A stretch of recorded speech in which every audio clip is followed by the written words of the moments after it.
Welcome to Blog Talk Radio.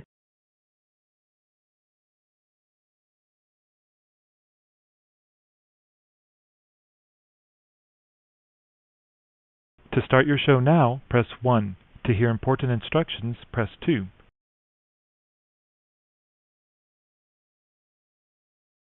Since it appears you're calling back into a live show, we are reconnecting you now.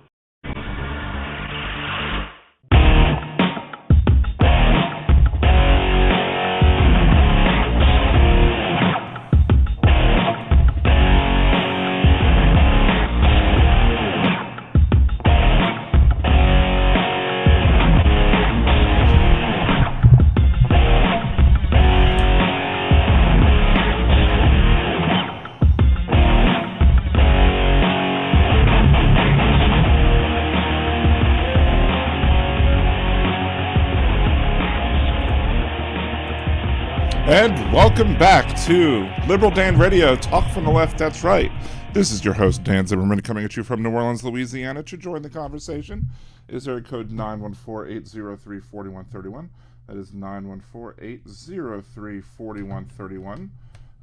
Camera issues at the moment are precluding me from having visual, but we are doing audio at this point for right now.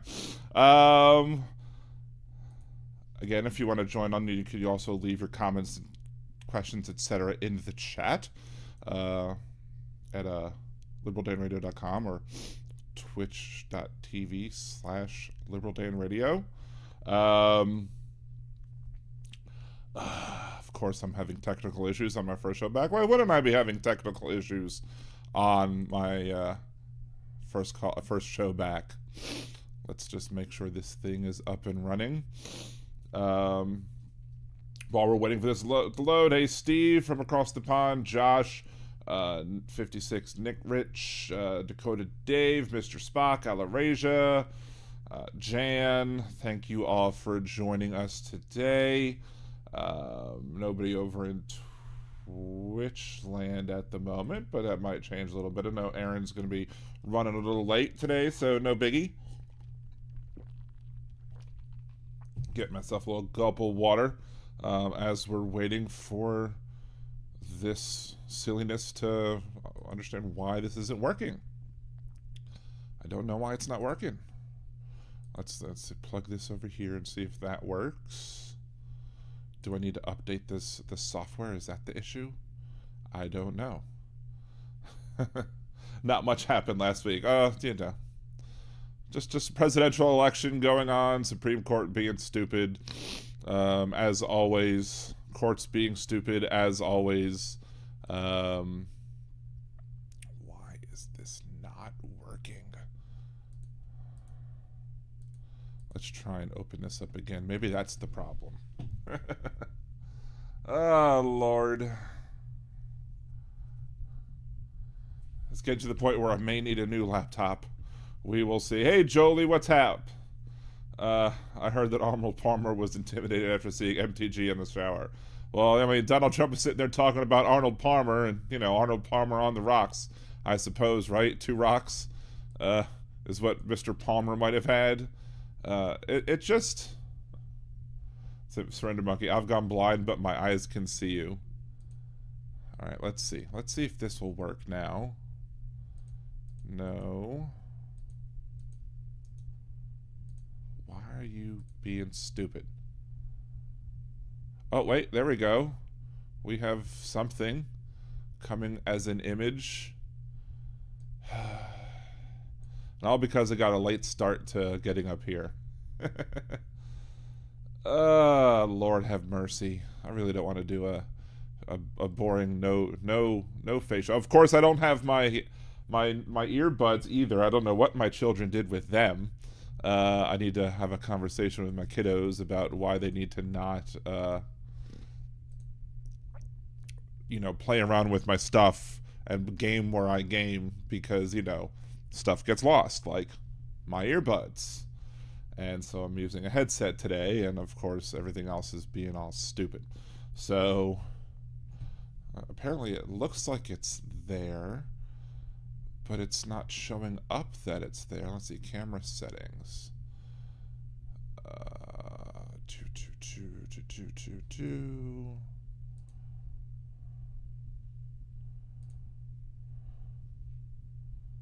It's Trucker John. We got Trucker John in the house. Good to see you, Trucker John. Let's see. I could talk about my Disney trip, I guess, whilst we're there. Looks like the webcam is on and it's fine.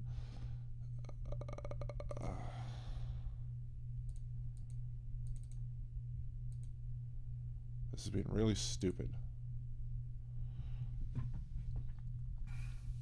Trump was lying about Arnold Palmer. I played pro soccer and the showers at most stadiums are semi-private. I would think pro golf would have more private than shower. I mean, maybe. I mean, Trump lying in and of itself is a good guess, just by itself. Did Trump speak? Yes. Did he lie? Most likely, because that's what he does. He lies all over the place. I need an alien mascot. Yes, I do. Let's see. Come on. What the hell is wrong with this crap? My only problem is if I just put it on full camera. Let's see. Oh, there I am. Well, I'm showing up visible there. Let's see. Hey, there we go. It works. We got image. We have the picture. We have the tools. We have the talent. It's Milla time.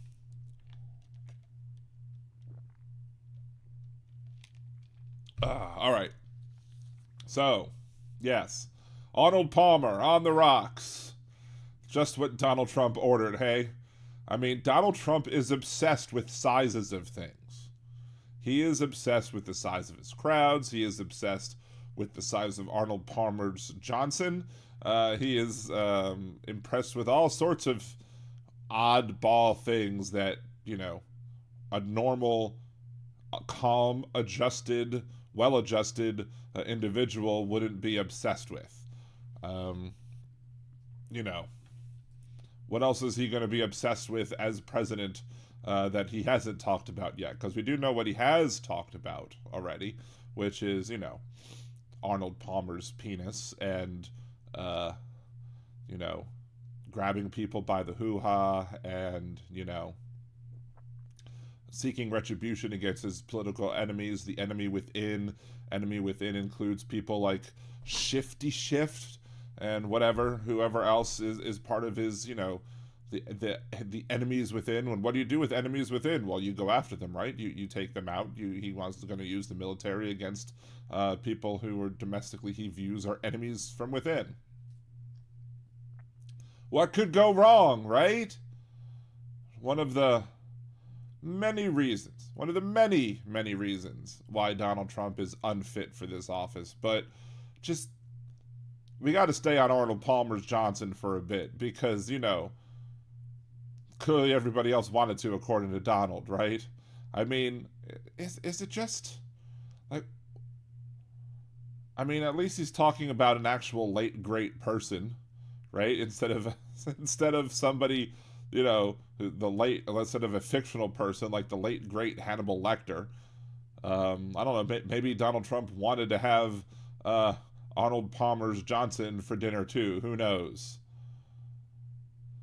It's just bizarre. And of course, it goes back to one of the last things I think I said on the last podcast, or one of the most recent podcasts, at least. I remember saying it very recently, which is that there are different standards that Democrats are held to as opposed to what Republicans are held to. I guarantee you, if Joe Biden got up on stage, started rambling about some golfer's dick,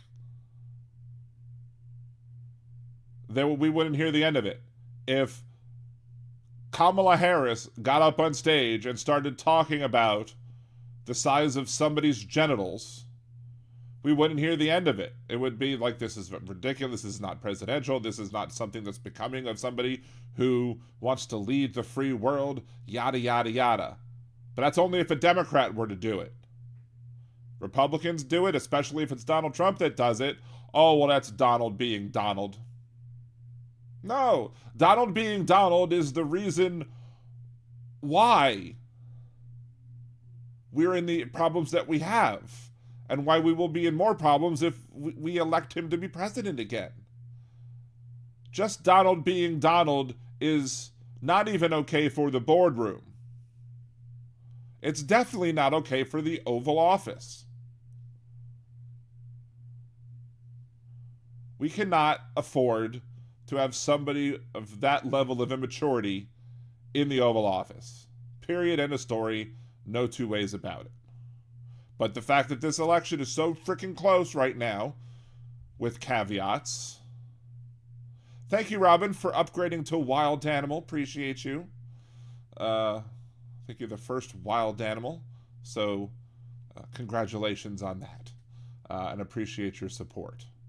Yeah, Jolie, exactly. The double standard, the hypocrisy, and the projection are maddening. It's just... And here's something that I've really been focusing on whilst I was away, and, while I can make some smaller videos, but not, big ones. I didn't focus on making any real content while I was away in Disney, because it was kind of a working vacation for me. I had to work a couple days while they were in the park still. So my issue is this. We have a bunch of people in this country who are under the wrong assumption that Donald Trump will be good for this economy. I mean, people can say it up and down till they're blue in the face. It's not true. I mean, look at what Donald Trump's tariffs did to farmers. They had to emergency react to the harm that Donald Trump's tariffs caused to the farmers of this country. You think those tariffs on crack are going to be good for everybody else? I don't think so. There are also many other examples, with Donald Trump having, some whatever of a plan that he had for his healthcare plan, or whatever plans he has. They're not plans. Not at all. Yet, he's sitting there threatening our healthcare. He's sitting there threatening our insurance as it pertains to healthcare. He's sitting there threatening our lives and livelihood with with all of the crap that he's doing.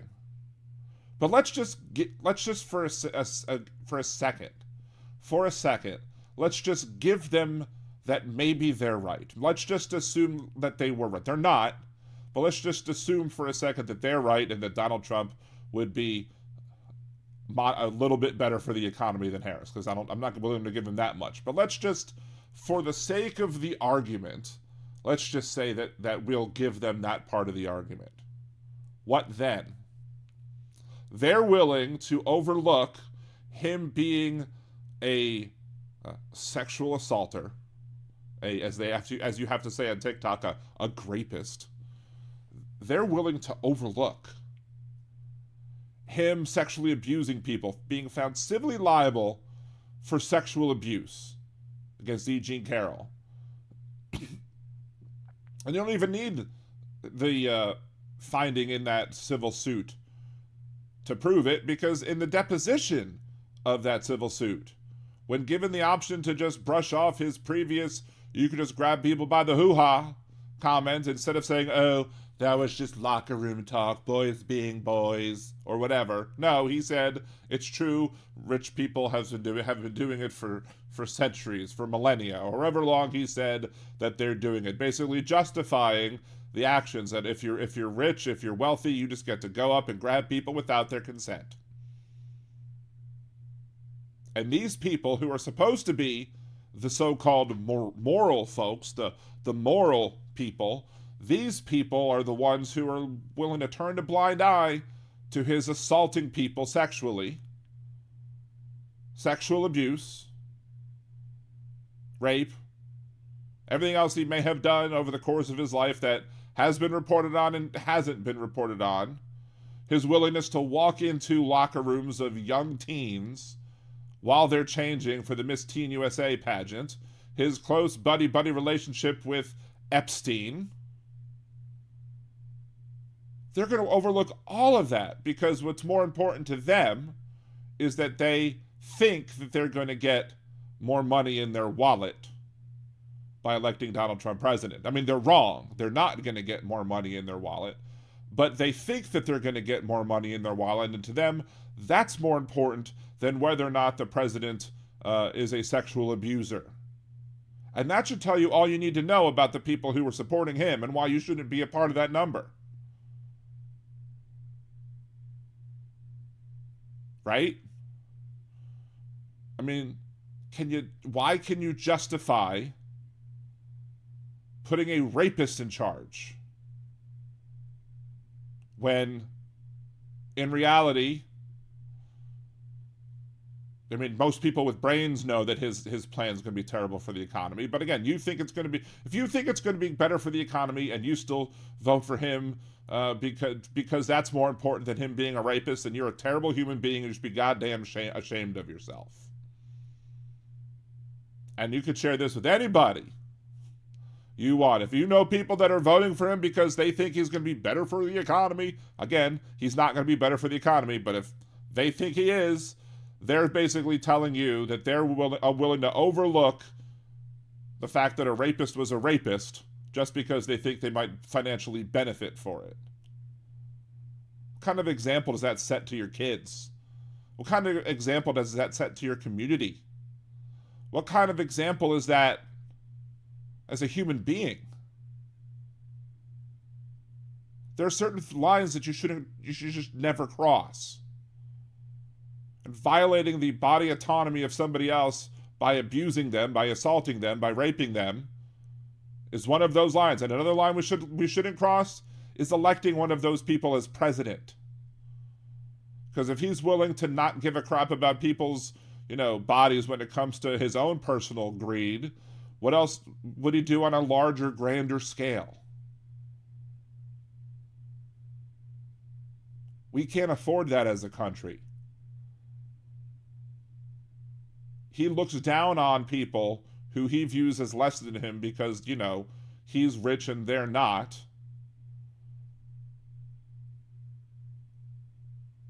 He looks down on them. Looks down on us, all of us watching this show right now. None of us are at the level of Donald Trump. And the only reason he panders to the poorly educated because he knows he can swindle them. He knows he can be a snake oil salesman. He knows he can manipulate them into doing whatever it is that he wants them to do because they are the poorly educated. There's a certain subset of people that I just think are lost. There's a certain subset of people that are just absolutely lost. They're irredeemable. There's nothing that can be done.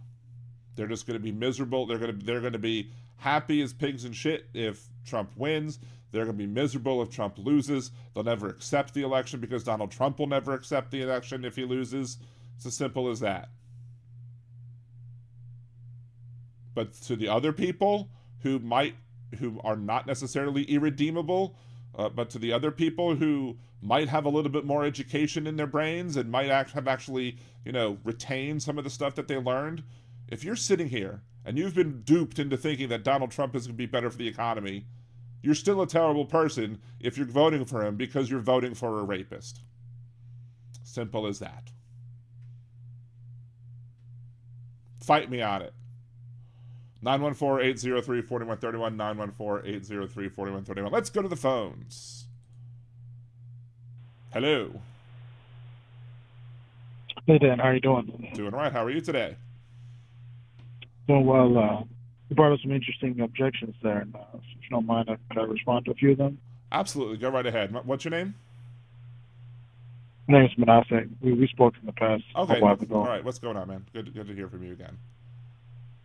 Yes, sir. Thanks for taking my call. So you brought up the issue about Trump being accused of sexual assault and rape from different various women, correct? That's disqualifying for him to be president? I brought that up. I even said we didn't even need the civil suit. We needed his own admission that he just walks up on people and grabs them by the hoo-ha, double downing on it in his deposition. But yeah, I think I believe that's disqualifying for him. Absolutely. Okay, so you voted for Biden, right? I did vote for Biden. Biden is not somebody who walked around saying that he could grab people by the hoo-ha whenever he wanted to. Was Biden accused of sexual assault? He was, and if he was found civilly liable for it or criminally liable for it, I would absolutely say that we should, that he should be punished just the same. So, do you believe that Tara Reid was her testimony not credible? Do you think she's not telling the truth? I don't again, here's the thing: we should all allow the people that come forward with with accusations of sex crimes, and we should investigate them fully. Why, if there was no civil or criminal case that was brought by Miss Reed on the issue, then what else can we do besides listen to what they have to say and see? And I mean, at the moment, I don't necessarily. I think that there were issues with what she said. I can't remember exactly what all those issues were at the time because I don't sit around thinking about all of the accusations that are false. And look, well, she was an aide that works for him in his Senate out when he was a senator in I believe 1993, and she claimed that he assaulted her when they were alone in the office. She reported it to the Senate at the time. I mean, she reported all the channels she was supposed to report it to. Okay. And so so I'm just wondering, are you applying the same, are you being consistent across the board, or are you applying a double standard here? I just want to be clear. No, so in your mind, are you believing that Tara Reid lied, or do you think she's telling the truth? Like, where do you stand on that? I don't know if she lied or told the truth. I don't have enough I don't have enough information to say. Oh, you're giving Biden the benefit of the doubt, correct? I would give Trump the benefit of that. Look, I am somebody who was once falsely accused. No, of saying, be honest, wait, listen, come on now. No, I'm being honest. I was once somebody who was falsely accused of sexually assault. And one of the first things and this happened when I was in high school, and one of the first things that happened after the police did what they were supposed to do, what did the police do? What were the police supposed to do? They listened to the person making the accusation. And I've talked about this on the show before. They've listened to the person making the accusation. They heard her side of the story, and then once if you read when I read the police report stopped abruptly at the point where after supposedly I sexually assaulted this person, she came back on day 2 to hang out with me, and then on day 3 she claimed I sexually assaulted her on day 1. So one of the first things I thought once they said, okay, there's clearly not a case here, we're dropping the charges, is that I made sure that when everybody came forward with a claim of sexual assault, sexual abuse, or whatever, rape against anybody, that I would not, let my own mind and be clouded by what happened to me, and let each be judged on their own merit. That's totally fair. So you acknowledge that it is possible for women to lie about being sexually assaulted, right? It's not automatic where if a woman comes forward and says it happened, it doesn't mean it necessarily happened, correct? Correct, but I'm not going to hold other people responsible for the wrongdoings of the person who wronged me, which means that everything. No, but you understand the point, though. So we're in agreement that sometimes women do lie about that. I mean, obviously, if it happens, we all take it serious. But there are times when women do lie. Now, could I ask you, is there a possibility that some of these women, in the case of Trump, may have other motives as far as why they came forward, other than they were actually assaulted? Like maybe political, reasoning. Anybody could have motives that are either good or bad or whatever. My point is that we didn't even need the trial or the conviction, or not necessarily conviction, the findings of the jury in that trial, because in the deposition, again, Donald Trump doubled down on his idea that rich people can just go ahead and grab people by the hoo-ha. Oh, perfect. Yeah, the Access Hollywood tape. Let's talk about that. So now, in the Access Hollywood tape, was Trump saying that he just walks up to women and just assaults them, meaning grabs them against their will? Is that what he's saying? That's what it sounds like you're implying is what he said. That's what he said. That's not what he said. That's totally false, man. He said when you're a star, they let you do anything, meaning, and you know this as a man, sometimes women get offended when they hear this, but it's the truth. Whenever a man is rich or famous, oftentimes women, there's groupies where they literally let you do whatever. Right? Women act very different. For example, if you're just some average guy working at Home Depot, you're not going to be able to do this kind of stuff. But if you're rich and famous, a lot of times women act a lot differently, and they let you do a lot more stuff than the average guy could never get away with. It's just a fact of life, okay? Right. Well, that's the truth. We all know this. If you're describing a groupie of some sort, groupies are. What did Donald Trump have said? Something like they just throw themselves at you if you're rich, not that you could just walk up. That's to what them he said, because in the very next line he says, "When you're a star, they let you do anything." That's literally what he said to Billy Bush. If you listen to the whole tape. They let you. Why would he believe that they just let you do anything? Because clearly they don't let you do anything. Because he said in the first line, he said, when you're a star, they let you do anything. Meaning, when you're famous, that's what comes with the territory. Women do all kind of extra stuff with men when they're famous. I mean, you know this. I don't know if you've ever been to some do and some I'm not saying don't. all women But do. I'm saying some do. Yes, but the point is that they do it, obviously. Right. But what I'm saying is that why is it that many rich and famous people can get away with those activities that they are allowed to get away with? No, you're not hearing me. It's not that they get away with it. He says they let you do it. They let you do it because you have to look into Donald Trump's mind. You have to understand Donald Trump's mind. No, you got to look at where Donald Trump's position is. Right, his position is coming from somebody who's We're talking about a guy who is... He is coming as somebody who's he's rich and wealthy he's famous. And believes that he can get away with anything that he wants to get away with. No, you're not hearing it. You're not hearing what I'm saying to you, bro. When you're rich and famous, when you're a regular guy, there's certain things that women just won't let you get away with unless she finds you extremely attractive.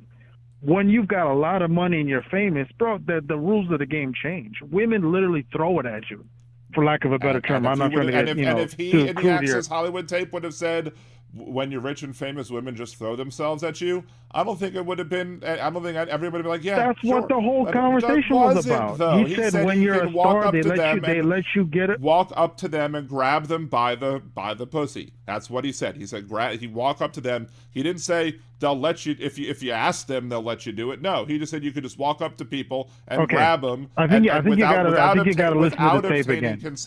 Without obtaining consent. No, you got to listen to the tape again because he literally said when you're started, let you do it. I'll give you an example of this when it comes to Trump, by the way, because I was similar to yourself. I was anti-Trump before in the past. But what got me to be more sympathetic to his position was when I found how many times this guy's been taken out of context or misrepresented by what he said. A perfect example of this would be Charlottesville. Oh, I love that. I love that you went to Charlottesville. I love that you. I have a video on this. Thank you. Me too. I have a video on this that talks about Charlottesville. Because when I talk about Charlottesville, listen to how I describe Charlottesville. Listen how I describe Charlottesville. Okay, tell me if I'm wrong. When I talk about Charlottesville, I say that Donald Trump said that there are good people on both sides of the aisle. And on one side, and let me finish, you had a bunch of Nazis. And then you had other people who were marching right alongside next to those known Nazis. My argument is that you can't call any of the people who are marching on the other side of the aisle good people, because if either you're a known Nazi or you're marching next to known Nazis. Either way, you're not a good person because you're knowingly and willingly participating in a protest next to people shouting things like blood and soil and the Jews will not replace us. So I reject the idea that there could be anybody who is a good person on the side marching with the Nazis, because you literally cannot be a good person marching on the side next to the Nazis. Can I respond to that? Let me just grant you one thing. I will grant you that there are people who will misrepresent what he said by saying that he said that the Nazis were good people. And I will say he did not say that. Yeah, that's what the media clearly tried to do. Obviously, he did say that the Nazis. He did not specifically say that the Nazis were part of those good people on that side. I'm saying there's no good people on that side because you can't march next to no Nazis and be a good people. Okay. Just like I said for the protest. If that was the case, you'd be 100% true. But that's not what happened. That is what happened because there were people marching on that side alongside those no Nazis. Okay, let me break it down. Let me break it down real quick. So there were two different protests. Well, you could actually say there were three events, but let's say there's two separate protests, right? You had the day before, you had peacefully people were protesting for and against the taking down of the statue, which was the whole controversy was about, right? Then that night you had the neo-Nazis with the tiki torches marching, right? Then the following day, you had the clash between the Nazis and Antifa the next day. And then the following day, that's when I think the young lady got killed when one of the Nazis ran a car into some of the protesters, right? So that's the timeline of what took place at Charlottesville. Okay. When Trump spoke at the press conference, when he said to find people on both sides, he was referring to the first day protest that was on the first day. How convenient. The day before, because in that statement, if you go back and people can look at the press conference, he said, there are fine people on both sides. The very next sentence, this is where the media was so deceptive because they cut it off and they didn't play the very next sentence he said, which was, and I'm not referring to the Nazis and the white supremacists.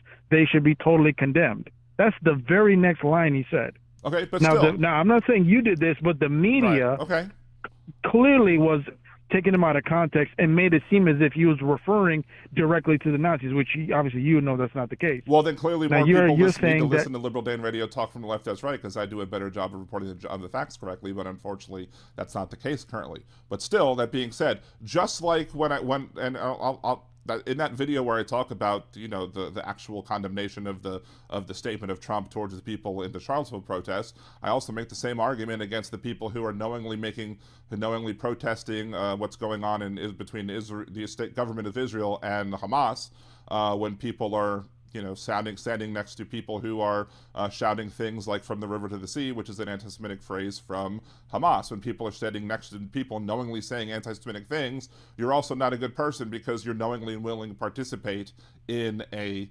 protest with people shouting bigoted things. So right, but that's not what happened at Charlottesville. Just to be clarified again, like I said, there was a first protest of people who were both for and against the taking down the statue. The Nazis made their march that night, and then the following day was the clash between Antifa and the Nazis. That's the actual timeline of what took place. A lot of people forget about the first protest because obviously there wasn't a lot of media attention about it because it was just a regular protest, and everyone focuses on the tiki torches and what happened the next day. How many people? So how many people are you suggesting, or would you suggest, that were there on day one did not come back on day two? Well, from what I saw from the actual video, it seemed like the people that were there who were protesting for the statue staying up, they did not look like the same crowd of people that showed up with the Nazis the following day. Because if you go look the second day when they had that whole fight with Antifa, it wasn't anywhere near as many people compared to what were there the first day. So just off that alone, you could tell it's not the same crowd necessarily. But obviously, I'm just saying in the context of what Trump was referring to, that's what he was talking about. That's why he was making that distinction between the people who were peacefully protesting against the statue being taken down versus the Nazis, which you are acknowledging that he did condemn the Nazis, right? He did make a comment saying that. He says a lot of things, and he goes around and back on his you know. No, come on now. I'm taking you as a serious person. You got if you're going to be there, you got to be honest. I mean, say when he said find people on both sides, the very next sentence he said was, "And I'm not referring to the neo-Nazis and the white supremacists. They should be totally condemned." How many times did he have to be asked on that? How many times did he have to be asked to condemn David Duke? He actually said that three times in that specific press conference we're referring to. Then he reiterated it again later on that day because he saw how the media was going crazy and taking him out of context. But in the moment, he said that straightforward. And you do acknowledge. I'm taking you seriously. Like I'm hoping you're not trying to make it seem like you didn't say it. What I'm saying is that taken within the context of all of the other things that he said, I don't have any reason to believe that he was actually being real and honest with those comments. Why? Because now that's just a personal opinion, but I'm talking about the objective fact of what was stated at the press conference. The press conference was said. He made the statement. There were fine people on both sides. The media deceptively cut off the statement at that point. It didn't play his next sentence. And that fact still stands. That's an objective truth. You can look at the tape. It's not my opinion or your opinion. He said the Nazis and the white supremacists should be totally condemned. I'm not talking about those guys. Right, but so that's an objective truth. Now, whether or not you believe him or not, that's aside the point. The fact that matters, that's what he said, and the media lied about what he said at that press conference. That's just a fact. There's no way around that. I'm not saying you did that, but clearly ABC News did that, MSNBC did it, and CNN did it. Well, clearly, again, undeniable. They literally cut the tape off. More people need to listen to Liberal Dan Radio, right? I mean, that's what's done to him 24/7 all the time. And here's another thing too. This is another thing with Trump. I find him fascinating. Let me give you a hypothetical. Let's say when Obama came in 2008. Mm-hmm. Let's say if the George Bush used the DOJ and the FBI, fabricated a story which they knew was false. What story is fabricated? Use that as what story is fabricated? I'll get to that point. Well, I just want to give you a hypothetical and see how you react to it. You know which one I'm talking about. Or you should already guess which one I'm talking about. No, Donald Trump has said many of the stories that are being alleged on him are fabricated. So I got to know. No. I'm talking about what we. Okay, I'm talking about the Russian collusion thing. I'm talking about what we know now that the FBI went to the FISA court with evidence that they knew was not true, and we have on record that one of the attorneys for the FBI changed the emails and changed evidence in order to get a FISA warrant to spy on his campaign. This is an objective fact. You can look this up and fact check me if you like. This is what they did. I'm saying if this had been done to any other president, that's why I try to give you the Obama-Bush analogy as an example. If another president had his political opposition use the FBI to get a secret warrant to spy on his campaign, that would have been one of the biggest political events in history. That would have made Watergate look like nothing. But it happens to Trump, and because Trump is despised by the media turns a blind eye, and the media goes along with it.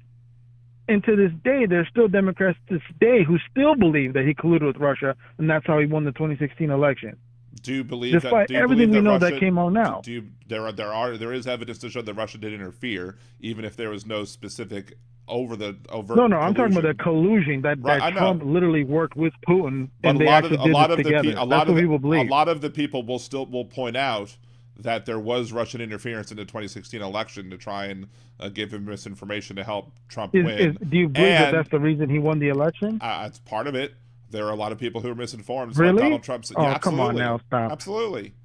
That's ridiculous. Absolutely. If you were to say the James Comey letter, I would give you that. The James Comey letter to me had a far greater impact because the timing of it was unbelievable. And if I was a Democrat, that'd be something I would say you guys have a legit argument to be pissed about. But the Russian thing is ridiculous because what exactly there are a lot of times when people will bring up the fact that Russia interfered in the 2016 election, and then people will say, "Oh, but that was proven false because of the collusion thing," and they're not even talking about the collusion. And so people try and bring up the whole collusion idea. Okay. Do you have a problem with the fact that the FBI was lying and was secretly spying on his campaign? Do you have any issue with that whatsoever? If what the FBI did was wrong, then people in the FBI should be punished for doing what was wrong. It still doesn't change the fact that he was and still is Vladimir Putin's puppet. Wouldn't that be one of the most unbelievable stories in American political history, that the opposition party lied and spied on the opposing party's campaign? I mean, imagine if Bush had done that to Obama. Don't you think that would have been the greatest political stories in American history? Well, apparently now it's legal. No, I'm asking you. If Bush had done that to Obama, would you just dismiss it like you are now for Trump? Like, it is what it is. Would you even? I'm not dismissing be real it. I said that anything. You'd be pissed, wouldn't you? I'm saying that anything that was done by the government should be done. But I think that what are the problems here?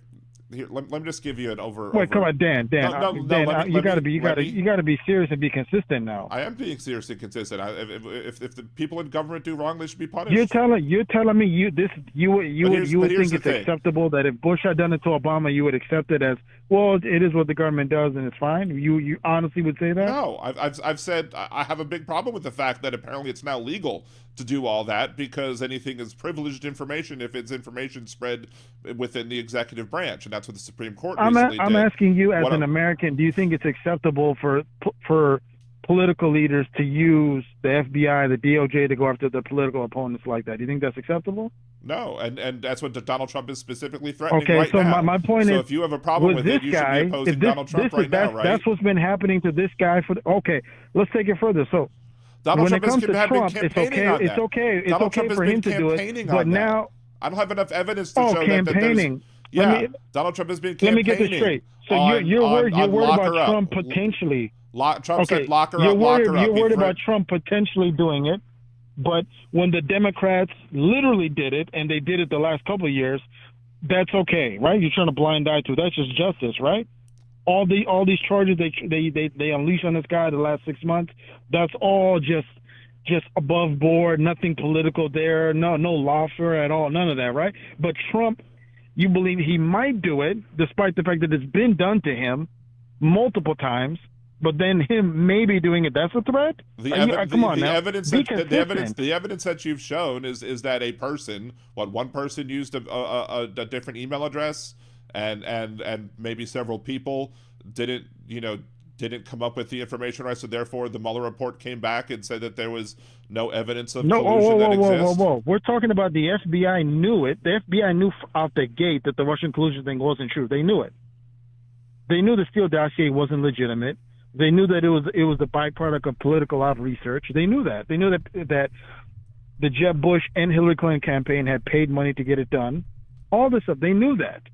They knew that the way they were even getting the FISA warrants in the first place, this was even more incredible. Not only did they falsify evidence, they used articles that the media had reported, presented to the FISA court in order to get the warrants to continue spying on his campaign. Mind you, they were the sources feeding to the journalists to print those articles in the first place. So they knew this whole thing was made up by them. And we know through the Peter Strzok's text messages, this was their emergency plan they had in place. Because he insinuated that they had an insurance plan in case he got in. And that was their insurance plan. And what I'm saying is that because Democrats and the media despise Trump, they've allowed this guy to be politically persecuted in a way that we have never seen in any of our lifetimes. And you guys would not put up with it for 1 second if it was done to a Democrat. You wouldn't. If Trump did what they did to him, to Kamala or Joe Biden or anyone he's going up against, you guys would be screaming from the housetops. Can you say the name right? Can you say I'm not going to say what's her name, Kamala? Kamala.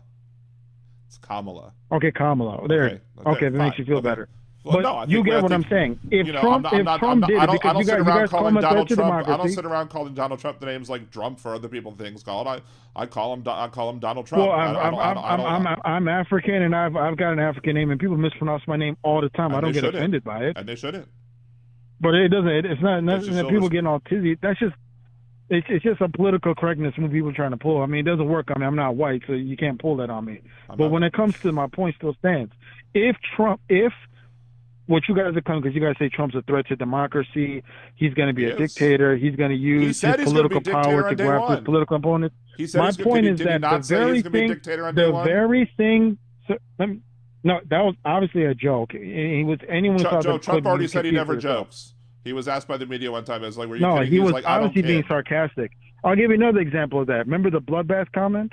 The media claimed that Trump said if he loses the election, it's going to be a bloodbath, insinuating he's saying his supporters are going to fight and it's going to be bloodshed in the streets. That's what they said, right? The media tried to put it out there. Well, he said it's going to be a bloodbath, but I think Trump should know his voters, knowing full well that Okay, I'm going to ask you, Dan, because I'm giving you the benefit of the doubt that you're a serious person in this. What was the context he was referring to? He was saying that it would be in the concept of the economy. However, he should know his voters. He should know his supporters. Not just the economy. Specifically, what was he talking about?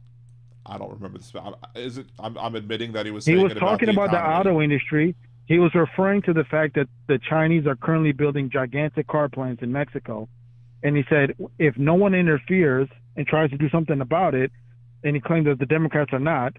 If he loses, the auto industry is going to have a bloodbath. Meaning the car industry, manufacturing industry in America is going to get decimated. Do you remember when Donald Trump said stand back and stand by? He was not talking about the election thing at all. Do you remember when Donald Trump said stand back and stand by? In the debate? Yeah, in reference to the in reference to the Proud Boys. Yeah, you're talking about the Proud Boys. Yeah. And instead of saying what it was asked of him to say, he said stand back and stand by.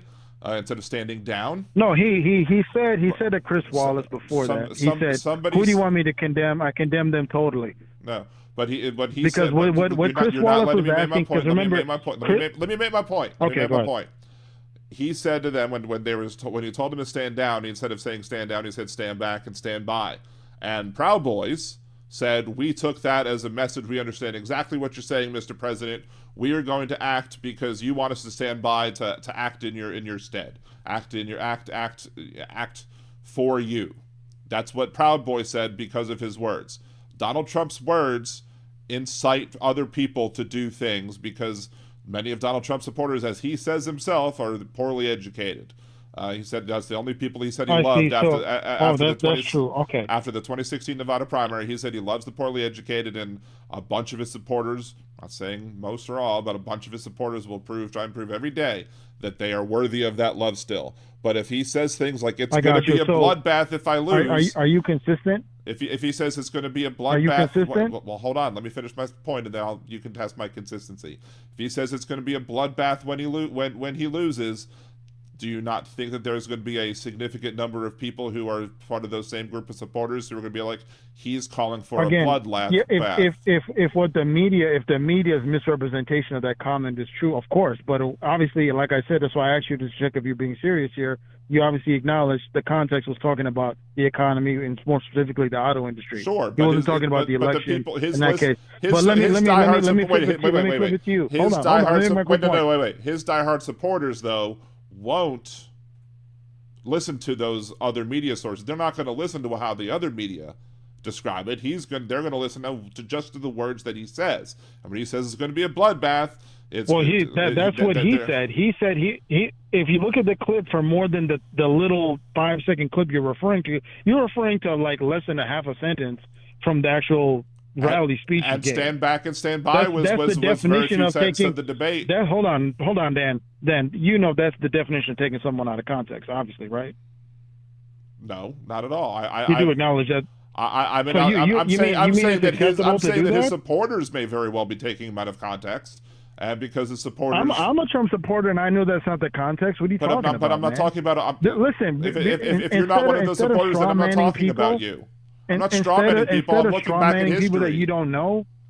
You don't know all the Trump supporters. I don't, but I'm looking back at history. Trump had 75 million people vote for him in the last election. And that wasn't enough to win. No, but for the way you're approaching this, first of all, let me just say this about the liberal position, which I find interesting, and we'll get to the other point. This issue about the poorly educated and the non-college educated people. Mm-hmm. They're the working class, okay? The Democrats used to be the working class party. The Democrats used to be the party of the non-college educated. What the Democrats have become are elitists. And your attitude and your disdain and the way you look down upon the non-college educated or the poorly educated or the dumb, as you're insinuating, is so it just embodies the current liberal mindset, which is you guys do not represent the people you claim to do. You pay a lip service. I'm only talking about the poorly educated that the are the Democrats MAGA folks. Truly represent elitist liberals from New York and California. That's your actual culturally who you represent.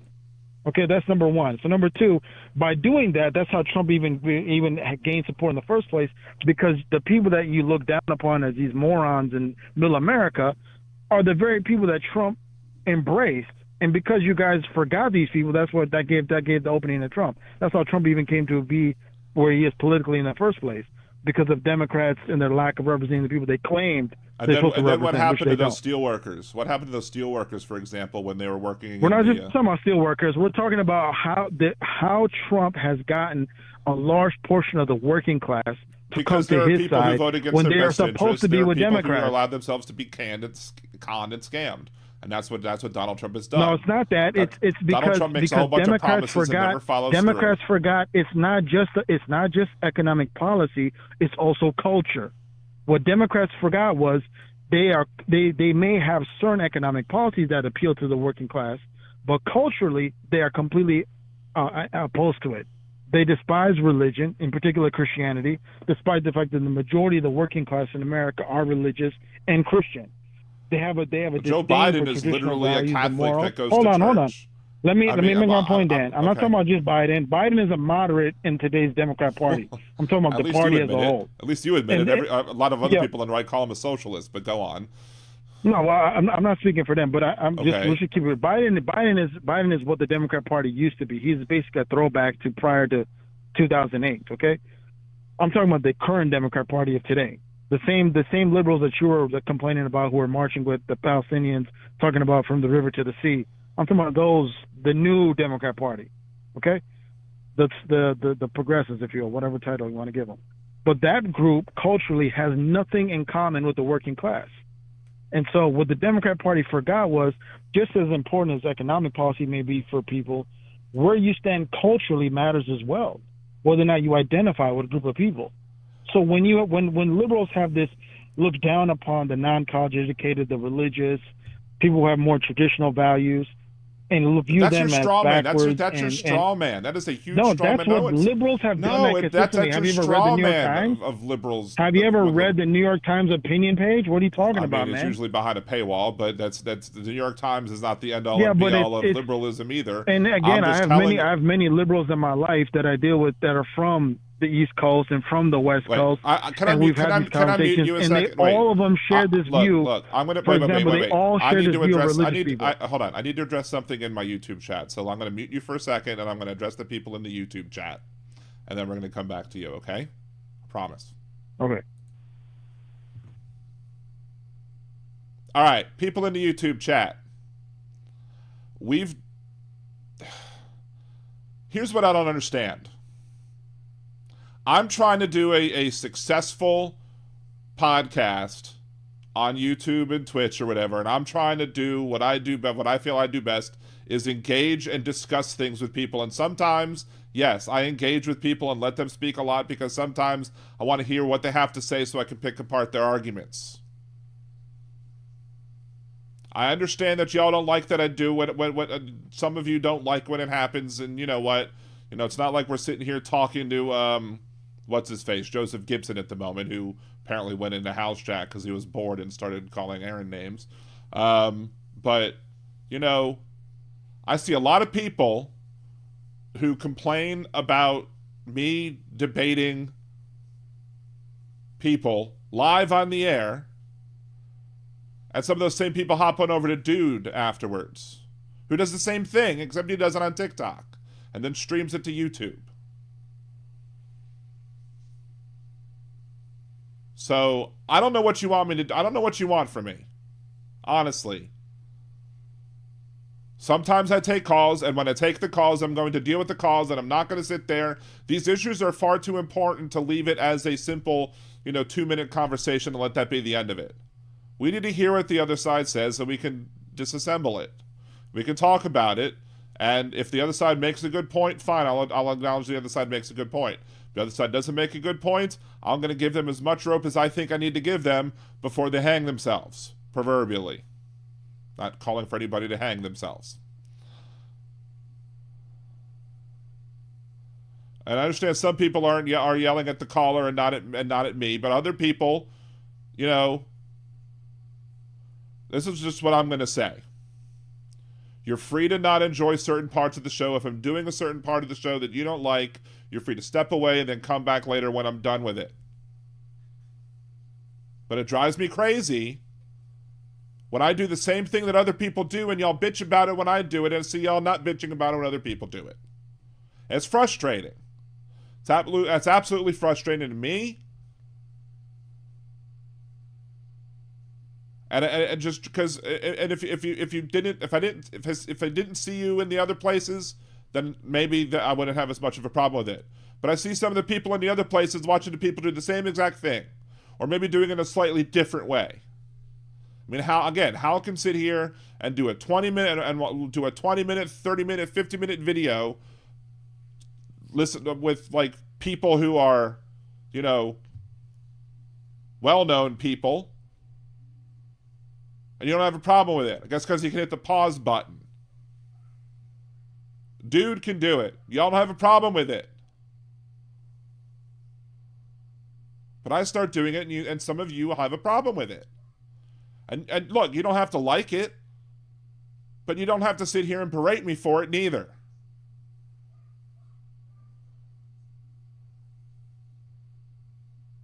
I'm doing my things the way I think they need to be done because I think this is the best way to fight for what we value and what we believe in is by tackling what is being said head on. If that means sometimes you have to hear the bullshit that the other side says, then sometimes you have to hear the bullshit of what the other side says.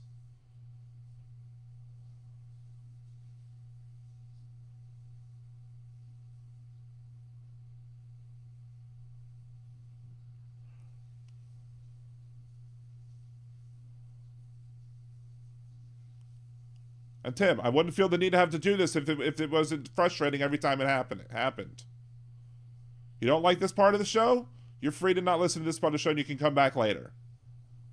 If I lose a listener or two because I'm not going to sit here and and do something differently than I think needs to be done, then I don't want to see you go, but I also don't want to see you in the chat berating me over the thing as well, just because you disagree with how I'm going about doing it.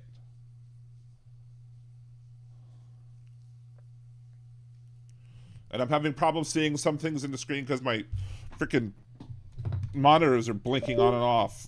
My adapter might be having issues too. So who the hell knows what's going on at this point?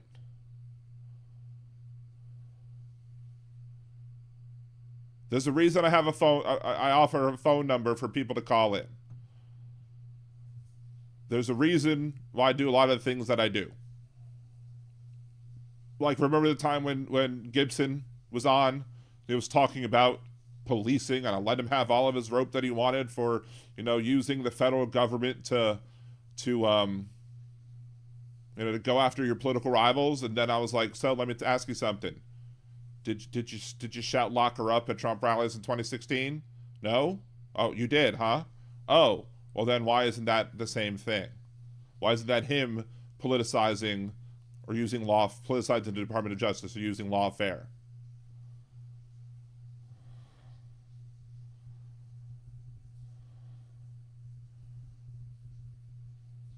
So there you go, Nick. You got a rant there. And Tim, again, some of the people are your favorite people. Some of the people that I'm scolding are my favorite people too, typically. But then when they sit here start trying to tell me that, they don't like this or they don't like this or I'm going to have to leave, fine. You can step out. This isn't an airport. You don't have to announce your departure. You're free to go and you're free to come back.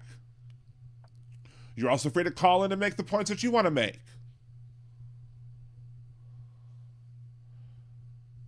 Mr. Spock, my caller's still there. So, because I promised I would come back, and I'm going to come back in a second. Nick, thank you. Every live streamer has their own style, thank God. Yeah, I mean, I do try and take a little bit of column A, a little bit of column B. If things work, things work.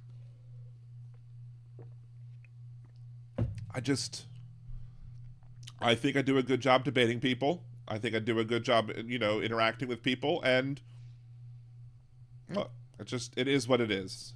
Aaron, my boyfriend, is listening, and he completely agrees with you, Dan. Thank you, Aaron's boyfriend. Anyway, sorry about that, caller. Just needed to rant because, that's what I do sometimes. This wasn't an official fat man rant, but it's here just the same. Where were we? Hello? Yeah, I know I'm here. Yeah, sorry. All right, no problem. So, where were we? Yeah, I just wanted to make a quick response. One of your commenters made a point there. I believe it's what was her name? Impeccable living. Yes. He said how handsome I was. So that people refer to a certain moral code derived from a certain religion, and that moral code turns into legislation to suit one certain religious point of view. Is called Christo-fascism. Right? Made that point there. Yeah, absolutely. Now, people have worldviews, whether it's religious or not, whether they be a secular, progressive, or whatever they are. The people have a certain set of values and ways they see the world, and that then impacts how they want to, impose certain views. And the days of the left complaining about Christians using politics to impose their set of views, those days are over. That argument was valid back in 2000 something.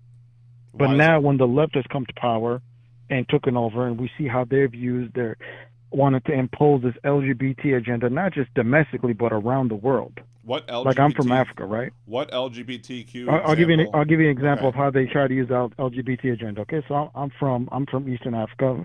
I was born in Kenya. When Obama was president, and this towards the end of his second term, he would go to Africa, where in most of Africa today, and most of the world today, actually, homosexuality is a crime and is completely, culturally viewed as totally immoral and anathema in almost every culture in the world outside of the West. And he went there, and he was demanding, along with other Democrat officials, that the LGBT agenda be taught in the schools to children, be promoted like it is here in the United States. What agenda? And he was threatening what to was withhold. He specifically wanting to be taught? Was he wanting people to be taught how to have gay sex, or was he wanting people to, No, they want it to be taught like here, where they basically make it. They want it to be taught as something that is culturally and morally acceptable, and try to normalize it, which is their stated goal. There's several NGOs that have tried the same thing, and with that, they threaten to withhold aid unless this is done in several cases. Now, I'm not talking about for you, the average Democrat here in America who has this view. I'm talking about the officials who know better. They know that a lot of that aid money is what keeps women and children in some of these third world countries alive. Because they live in a kind of poverty that you never witness here in America. Because they live in a level of poverty that is just it's on a different level. They know that that's going to happen, but they don't care. And it's more important to them that this LGBT agenda get pushed, that women and children starve to death. They don't care. Now, that's how it's more important. So that's are a you worldview. talking about like that's what happened in worldview, Uganda? Borderline religious. Are you talking about like the aid cut to I'm talking Uganda? about all over. This has been happening all over Africa, in Ethiopia, in Kenya, Uganda, Rwanda, and a lot of countries. Okay, it's not just Uganda. Basically the entire continent of Africa that they're trying to push us. Same thing has been going on in Asia and in the Middle East. They're pushing this globally. Do you believe that Obama was wrong in cutting off aid to Uganda after Uganda signed a new law that basically put jail terms of up to life for aggravated homosexuality, which includes homosexual sex or sex while HIV positive? Well, in the case of the Uganda case, in that part I disagree with that law. But this is something that he's been doing in other countries all over. This is not just in Uganda. He's been doing this all over. So their whole push was to get the LGBT curriculum pushed into the schools. Well, I don't understand. And they were threatening to withhold aid over. This is something that's happening. There's no such thing as LGBTQ curriculum. Yes, there is. There is an LGBT. Whenever you want to teach young children that such things as gender fluidity and teach them about homosexual relations to children, especially like they do here in America, where you guys are trying to teach it to kindergartners and first through second and third grade, it's ridiculous. That's a worldview that views certain things as acceptable or not. Where has no different than a Christian or a Muslim or a Jew. Where has human sexuality been proposed to be taught in kindergarten level? Where? What state? What city? Okay, let's bring up what happened in Florida with Ron DeSantis and that whole "Don't Say Gay" bill. That bill was stipulating that children up to grade 3 not be taught anything in regards to homosexuality or transgenderism. And what happened? The left here in America went absolutely bonkers. Why? Because you want that stuff taught to young children. No. Now, if you believe that, that's fine, but that's your worldview. That's your religion. Your woke religion here in America, you have certain dogma, certain creeds. One of your creeds is LGBT is a virtue. Transgenderism is basically a sacrament. That's what it is. It's not that it's a virtue. It's just that it shouldn't be. People shouldn't be discriminated against because of it. No, we're not talking about discrimination. Yes, okay? we are. We're talking about promotion and no. That because we're past that. LGBT people are not getting discriminated against in America. Oh, that's bullshit. But no, come on now. You know better than that. That's bullshit.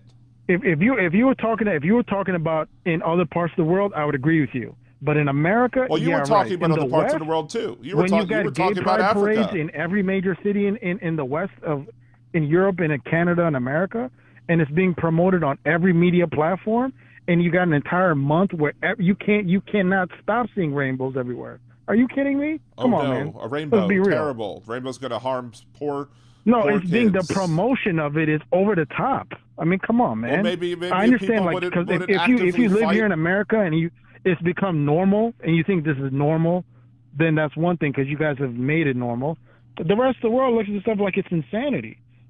Okay, if someone wants to be gay and that's their private business, that's all their prerogative. We should treat everyone with respect and love. No one should be mistreated. But when you go out of your way to try to promote something and make it morally acceptable and try to impose that on the entire population, then you've gone too far, man. Can you understand? But here's the other thing: promoting and pushing it on society. Many conservatives that have used that argument about things like denying gay marriage, like, or the fact that we allow gay people to get people to marry of the same gender now, and they don't have to be a man and a woman doing it. To them, that those words are, oh, you're now pushing the gay agenda on us because now you're forcing society to accept that gay people, might actually want to have the same marriage benefits with their significant other than straight people would. Well, that's not the argument I'm making. The argument I'm making is that the left be consistent. So, for example, in the 1960s, when they got rid of school prayer and the reading of the Bible in schools, the primary argument, the logic and the reason behind that was even though at the time America was like 90% Christian during that time period, but they said there's going to be children at the schools who them and their families are not Christian, they don't hold to that faith, and so it's wrong to impose something that they don't agree with or don't believe with, which is totally fair. Okay, I accept that. That's fine. But now let's apply that logic to today. There are families and children who don't agree with this LGBT normalization and don't want their children to be taught gender fluidity, transgenderism, and LGBT anything. They don't want that to be taught. Now, let's apply that same rule and let's be consistent. But the left says, we're not going to do that. You're going to accept this, and you have no other option. Otherwise, we're going to attack you and call you whatever kind of name. So what the left showed to Christians in America now is all those objections from the early 2000s about the Christian right are completely nothing, because the left showed once they had the upper hand, they had no problem imposing their views on other people and using the schools, using the corporate world, and through the government to impose their views on people who disagree with them. They got no problem doing that at all. So what I've seen is, if that's the case, if that's the new rules to the game we're playing by, okay, then let's play by those rules. Let's keep it even on both sides. You can't tell me on one hand it's wrong for Christians to use politics or try to push their beliefs in the schools or go in the government and try to push their views that way, but it's acceptable for the LGBT mafia to do it. It's okay when they do it. But it's a problem when we do it. Nah, it ain't going to be like that. So, because that's not because you're still representing a straw man, because the idea that nobody's saying that we should stop Christians from being able to getting married, but there are people who literally are saying that they want Obergefell v. Hodges overturned. There are people who are not saying that Christian people shouldn't be able to have sex with each other, but there are people who are out there actively promoting the idea that Lawrence v. Texas should be overturned. Like, there are people actively promoting to have laws passed to challenge these previously done rules so that this activist Supreme Court run by conservatives can overturn these existing legal precedents to force people back into the closet. So when people are trying to look, I'm not speaking for those extremists who are trying to do that. Okay? But that's what you have to. That's who we're fighting. I'm not telling someone not to be a homosexual. That is who we're fighting, though. That is when you see the push. When you see the pushback of the people like the Ron DeSantis of the world who are trying to push, you cannot. No, that's not why Ron DeSantis is pushing back. Absolutely, it is, because he's somebody who ran for president. He's representing the majority of Americans who are fed up with this stuff being shoved down our throat, and it is. But nothing's being shoved. It's nonstop now. It's on overdrive. With things being shoved down your throat, and nothing is being. We don't want anything shoved down anybody's throat without consent. Okay, when you start pushing it on our children at taxpayer expense, and when you start pushing it in all these children's movies, then you've gone too far. It's one thing if you want to promote it and celebrate it and have your gay pride parades in every city and have an entire month where apparently we've all got to bow the knee to the Rainbow Mafia. That's one thing. But when you start doing it to our children, now you cross the line. Now you cross the line. Hyperbole because like that, you wouldn't expect me to do it to your children if I did it to your children. Like you're Jewish, right? Imagine if I started demanding now in schools every child has to take communion, read the Bible, and say the Lord's Prayer. We're almost there in Louisiana. But imagine if I did that to you, how upset you would be. We're almost there. You'd be like, we have a law in Louisiana right now that requires the Ten Commandments, and not the Jewish version of the Ten Commandments, mind you, not the one from the original Hebrew, but the one from the Christian Bible, which is syntactically different and actually verbally different in many ways. We have that right now. So now you have to go to a school. Yeah, but having the Ten Commandments on the wall is very different than actively teaching it in the curriculum in the sense of imposing it.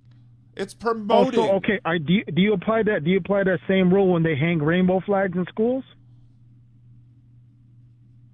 Do I apply? Can't got your tongue, right? No. Yeah. No. Be consistent, Dan. I am being consistent because one's not religion. The other one is religion. It is a religion. It is. Are you kidding me? Man, do you believe that a man can become a woman? Do you believe that a man can become a woman? I believe that gender is that we should not be subscribing to kindergarten cop biology. Kindergarten. That's not what I asked. Can a man become a woman? Yes or no? No, because trans men were men already from. Okay, at least you haven't drank the Kool-Aid. No, you're not looking to like my response though. Men can't become women because trans women were already women when they were born. It's just that their outer body didn't match. Oh, okay, so you have drank the Kool-Aid. Got it. So that's my point. That's a religious belief. That's not a religious belief. That's not scientific or objective. That's a belief by faith. You believe by faith that it's possible for a person to be born into the wrong body, and that a man can really be a woman, a woman can be a man. That's a matter of faith. You believe that. If you go to the Scientific American website, let me go ahead and pull one of these articles up. Scientific. There is no bro. Come on, stop it. There's no scientific evidence. There's such a thing. You believe that you need scientific evidence that a man can be born in the wrong body, that he's really a woman? Yep. I will show you. Are you kidding me? Come on, Dan. Stop it. There's scientific evidence showing more than that ideology. Come on. There are brain chemistry differences between cis men and trans women. No. I asked you a specific. I gave you a specific question. I said, can a man be born? Someone born as a man be in the wrong body that they were really supposed to be a woman? If someone is labeled as a male at birth, look. I have a friend. What do you mean labeled as a male at birth? You're born as a male. What are you talking about? I literally have a friend who was born with external parts that made the doctors mark female on his birth certificate. Okay, well that's different. You're referring to a hermaphrodite. That's someone with a genetic anomaly. I'm talking about for you. When you were born, okay. Now you're crawfish. Okay, Dan, were you assigned male at birth, or were you born a male? I was assigned male at birth, and I was born a male. You were assigned male? The doctors put male on my birth certificate, and I was also born a male. Could the doctor have assigned you as a female, and you would have been a female if the doctor said you were? If the doctors assumed that I was, they would have been wrong. Just as when doctors, they would have been wrong. Yeah. Oh, so it is objective then? No, it's not objective. It's not subjective, is it? You're gonna not cut me off? I can mute you. I mean, I've tried not to mute you, but I'm gonna mute you if you keep not letting me make my point. Point is that I gave one link. There are plenty of other links from the Scientific American that talk about gender and sexes and how our view on sex and gender is antiquated and not found in what modern science thinks or believes. And you then quickly took it when I pointed out that there was a possibility of a friend being labeled because he had visibly female parts, but actually was born XY. So genetically, one would say, genetically male, as one would say. But he now is living his life as a man because he is a man and he's always been one. It's just been in a body that didn't quite match. And you're going to write that off as saying, oh, that's hermaphrodism. No, he's not a hermaphrodite. It's just there are other genetic situations that take place because there is more than 6 different ways that we can combine XY together. That taken into consideration with other chromosomal difference, that taken into consideration with hormone levels, estrogen and testosterone, how people view. You could probably more correctly show gender as like a splatter graph on, where you might have a bunch of people that tend to go around what is referred to as female, and you have a lot of people who might be, splattered around the graph and talked about as male.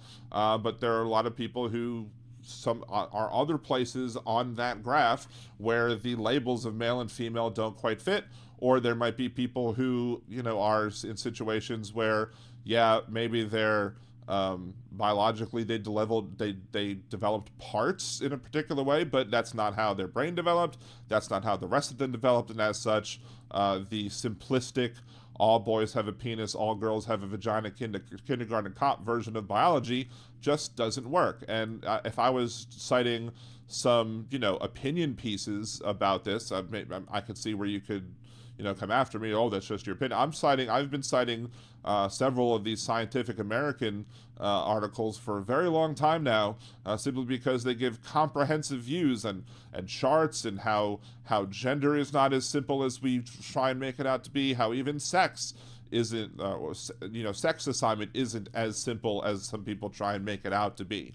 And that's the thing, is that, when we want things like science introduced into the classroom, they call it, some of y'all will call it religion, because you don't like the science or don't agree with the science, or the science challenges your existing worldview that is anti-LGBTQ, anti-gay marriage, anti-treating gay people like they should be treated, which is first-class citizens just like everybody else.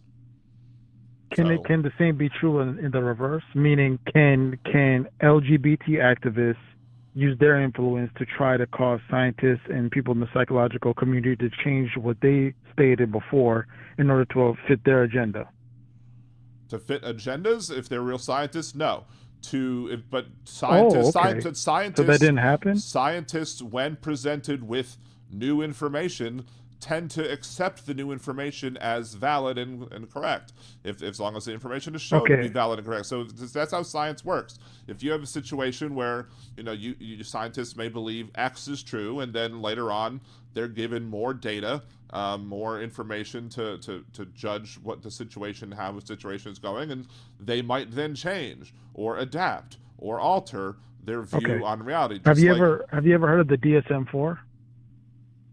Yes. DSM-5. My mom was a social worker. My mom's that? a social worker, and she had the DSM manuals. Yes, I'm aware of those. Okay, so you're aware of up until 1975, and in the DSM-4, homosexuality was under the same category of mental illness as paraphilia. You know what paraphilia is? I mean, okay. I'm going to state this for people who don't know, because some people hear this for the first time. Paraphilia, as the word means, it means abnormal attractions. So there are people out there who are sexually attracted to random objects. There are people who are sexually attracted to fences, balloons, animals, all kind of random things. And actually, in those are interested, TLC did a whole documentary you can see on YouTube about this, of people who have this condition. And so up until 1975, and in the DSM-4, homosexuality was in that same category as far as paraphilia, meaning people with abnormal attractions, because meaning people who had a mental illness that caused them to alter their sexual attractions to be attracted to something other than what they're supposed to have, right? Right. Well, I'm looking LGBT here. Activists in the mid-'70s, you can look this up. This all went down around 1975. LGBT activists put pressure to have that changed and to have it declassified no longer as a mental illness and no longer as paraphilia. Okay? So if you want to go down that road of people imposing things and pressuring scientists and people to change certain rules and things that are stated in order to fit an agenda, that's happened. Just keeping it real. Well, because the LGBT activists have a lot of power in America now. They have tremendous power in this country. There's many examples of places where the, quote, science wasn't done scientifically because they thought certain things and made certain assumptions. Like, people used to think that women couldn't ride on trains because their uteruses would fall out or something. That was the scientific that's not what I'm belief referring of the to. time. I'm referring to the DSM. Of course, that's not what you're talking to, because what you're talking about is something that they did that you disagree with. I mean, I'm looking here at okay. So at here, the abstract of the paper. Why did they declassify it out of the DSM-4? Why did you go look up? In 1973, the American American Psychiatric Association removed the diagnosis of homosexuality from the second edition of its DSM. This resulted after comparing competing theories, those that pathologized homosexuality and those that viewed it as normal. In an effort to explain how that decision came about, this paper reviews some of this historical blah, blah, blah. So there's this paper concludes with a discussion of the socio-cultural aftermath of the 1973 decision. Let's see, this paper reviews historical argument theories that first led to the placement of homosexuality in DSM-1 and DSM-2, as well as alternative theories that eventually led to removal of from the DSM-3. Let's click on that link real quick. That's not giving me anything. But I can share a link to the YouTube page so everybody can have a thing to look at.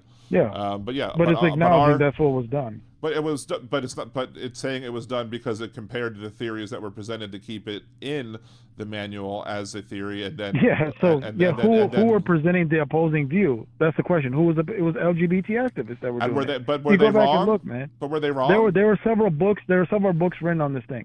Okay. Yeah. Because in it, if you go back, you can study this more in depth. and you'll see the point I'm trying to get at was that eventually they acknowledged that they made the change for political purposes. They acknowledged that. They said they were not presented any data that caused them to change it, but because they were pressured into it. And anyone who's been in the universities knows this. In the universities, the secular progressives have a lot of power and a lot of influence in academia. And the LGBT activists have a lot of influence in there now. Especially today, but even at that time, it was always the case. So they were pressured into this. That's what happened.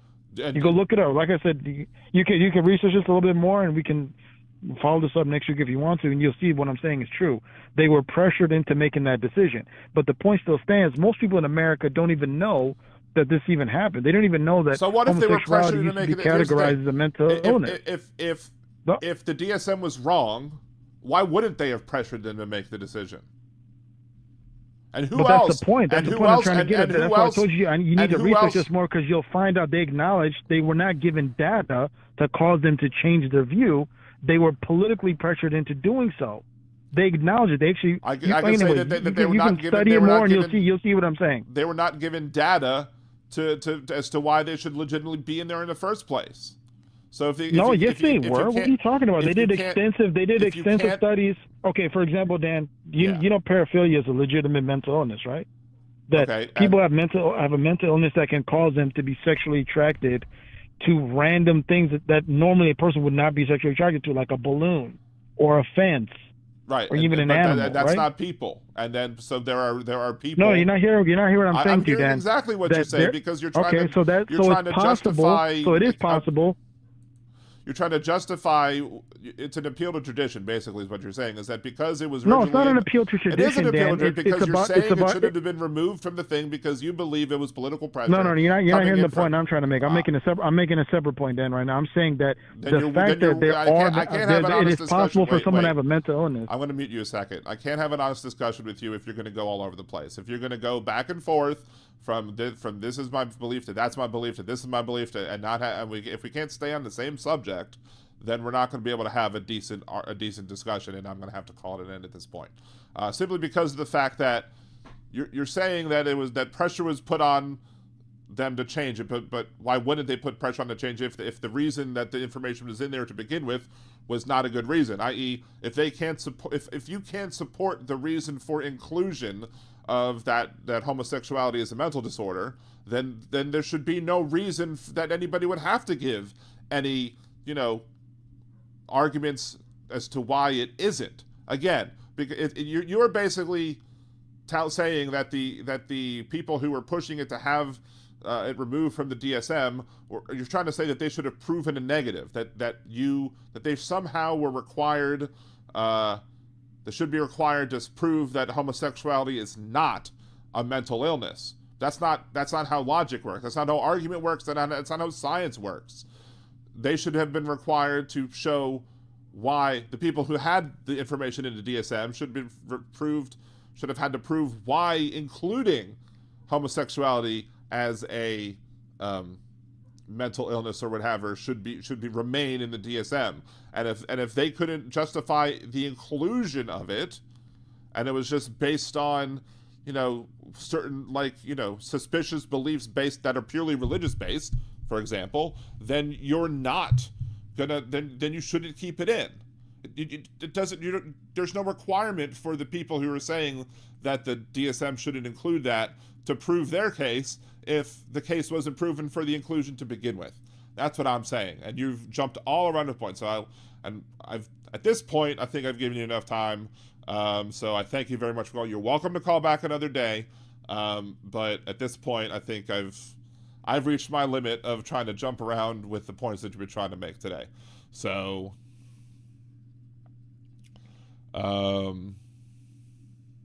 Midas Anderson, you can never make sense out of a Trumper. Well, I mean, it happens.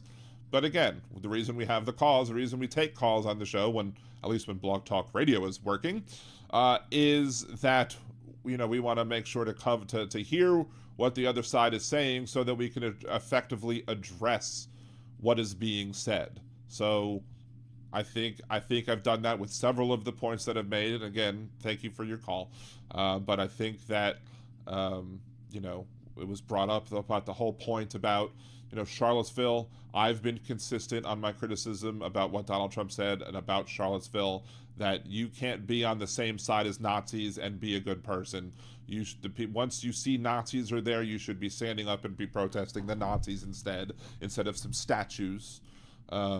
Simple as that.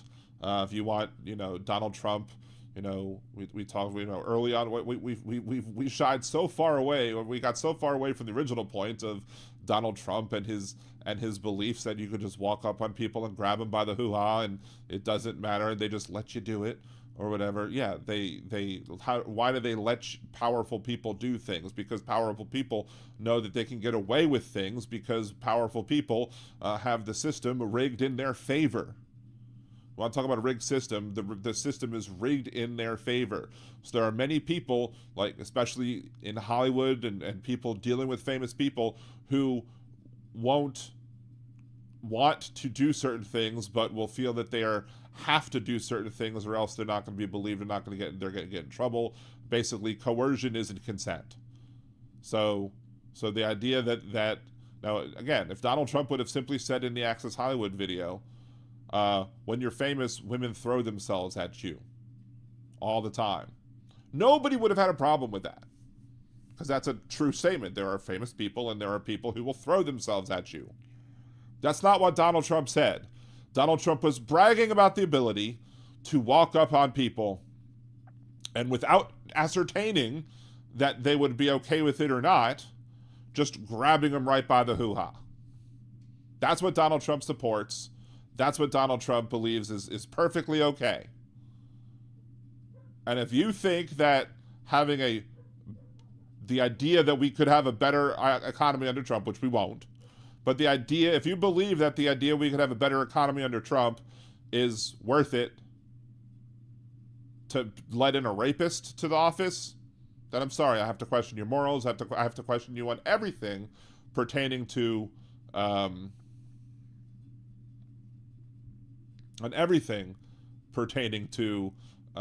what you think is supposedly right and wrong. Because, look, if there are people who did wrong, again, with the Mueller report and with the dossier or whatever, punish those people, fire the people who did wrong. But I've seen no evidence that it was the entirety top-down issue, like that it was Obama going after Donald Trump, or that it was the entirety of everybody going in the government being weaponized against Donald Trump. That's the thing. The thing about many conservatives is that they're more than willing to believe anything that Donald Trump says without question, but anything else anyone says is questioned immediately. And then you have the situation of, I just lost my train of thought because I was reading Big Hoax comments. We'll get back to that in a second. Homosexuality appears in nature amongst other animal groups. The same pseudoscience was used by the Nazis to diminish other races. Skin color charts, skull size charts were used. Exactly. And that's the thing, is that we've had a very long history of people trying to use science to promote discriminatory agendas when none exist. For groups like LGBTQA activist groups to stand up and say, this doesn't belong in the DSM because it's not based in facts or logic or reason, and the DSM to pull it out, that's not, the LGBTQA mafia coming after, science. That is people who are experts in the field saying these things have no reason to be in there. These ideas that homosexuality is a sickness is not proven, and therefore, because it's not proven, it should be removed from the manual.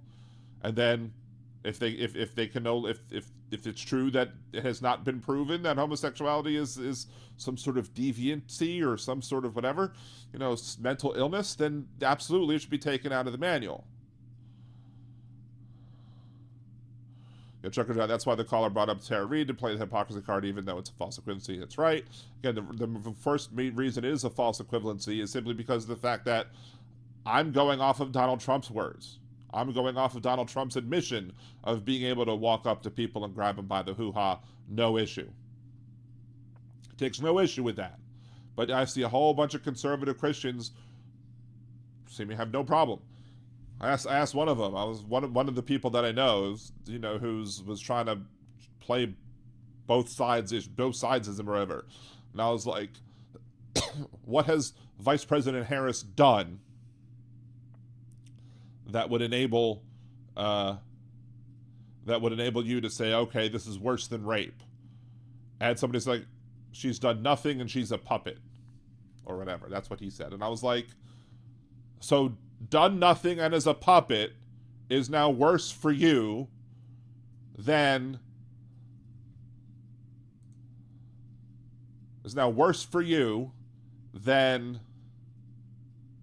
rape. I know some crawfishing that went on there. So again, we're talking about Donald Trump's own words here, bringing up his own propensity for grabbing people without consent. When people tell you who they are, believe them. Donald Trump has told us several times now, even once under oath,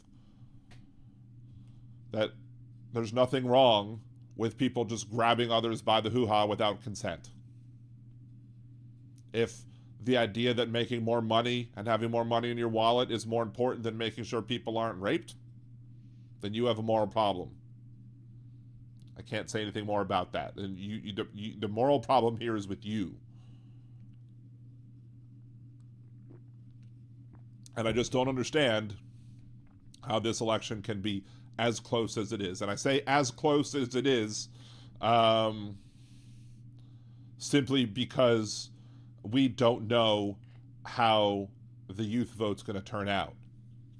We don't know if the youth vote's going to come out in massive numbers because the pollsters really don't usually grab those numbers. So we have to take whatever the youth vote's going to do and understand it. But like some people, like, I have a big problem with, some people trying to say, oh, well, like somebody, I think it was on MSNBC, and they were asking some voters, and one of them happened to be a Muslim voter, and who was voting for Trump.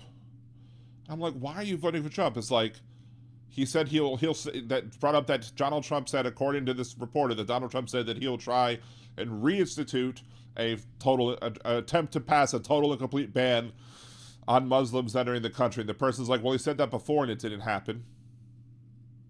So? You're going to give him a second chance?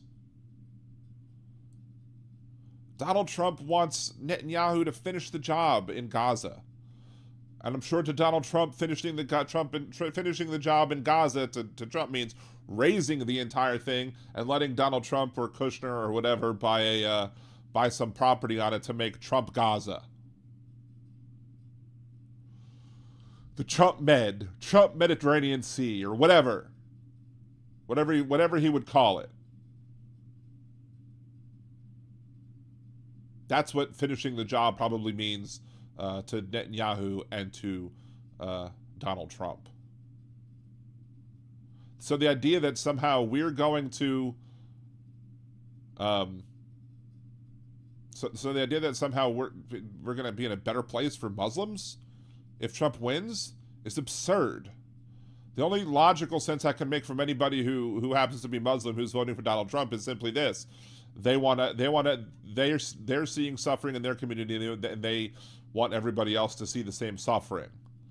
And maybe that would be a valid tactic in almost any other election when you didn't have an existential threat like Donald Trump as one step into the Oval Office if he wins. Just if it was anybody else running, I would be like, you know what? Maybe I can see your point. But because it's Donald Trump, I can't see the point because I can't see things getting better for Muslims under Trump. They're probably going to get much worse for Muslims under Trump, and they're going to get much worse for everybody else under Trump. You're doing more harm. Always do less harm. Oh, stop it easy. There are people who are bad people who are Muslims. There are people who are good people who are Muslims. And unlike the whole there are good people on both sides argument, there are people, like there are times when conservatives would be like, why did no Muslims criticize 9/11? And then you can go easily find on Google any amount of articles showing you that there are many people who are Muslims who clearly oppose the actions of 9/11, condemn them, say they were not part of Islam. Again, plenty of. I mean, there are people who are, I personally know somebody who's Muslim who I can't stand his guts, and I don't like him personally because I think he's an a-hole. I don't want him discriminated against.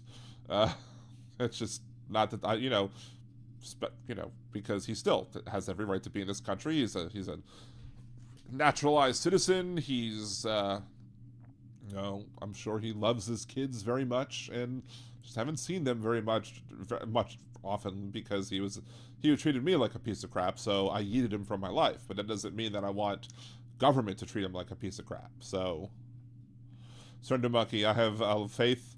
My American cousins will do the right thing. I am not even slightly religious. I think most of you love your country. I mean, we do.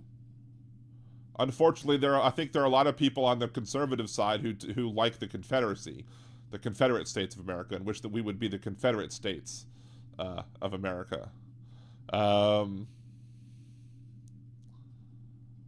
just saying there are plenty of awful Muslims who have voted.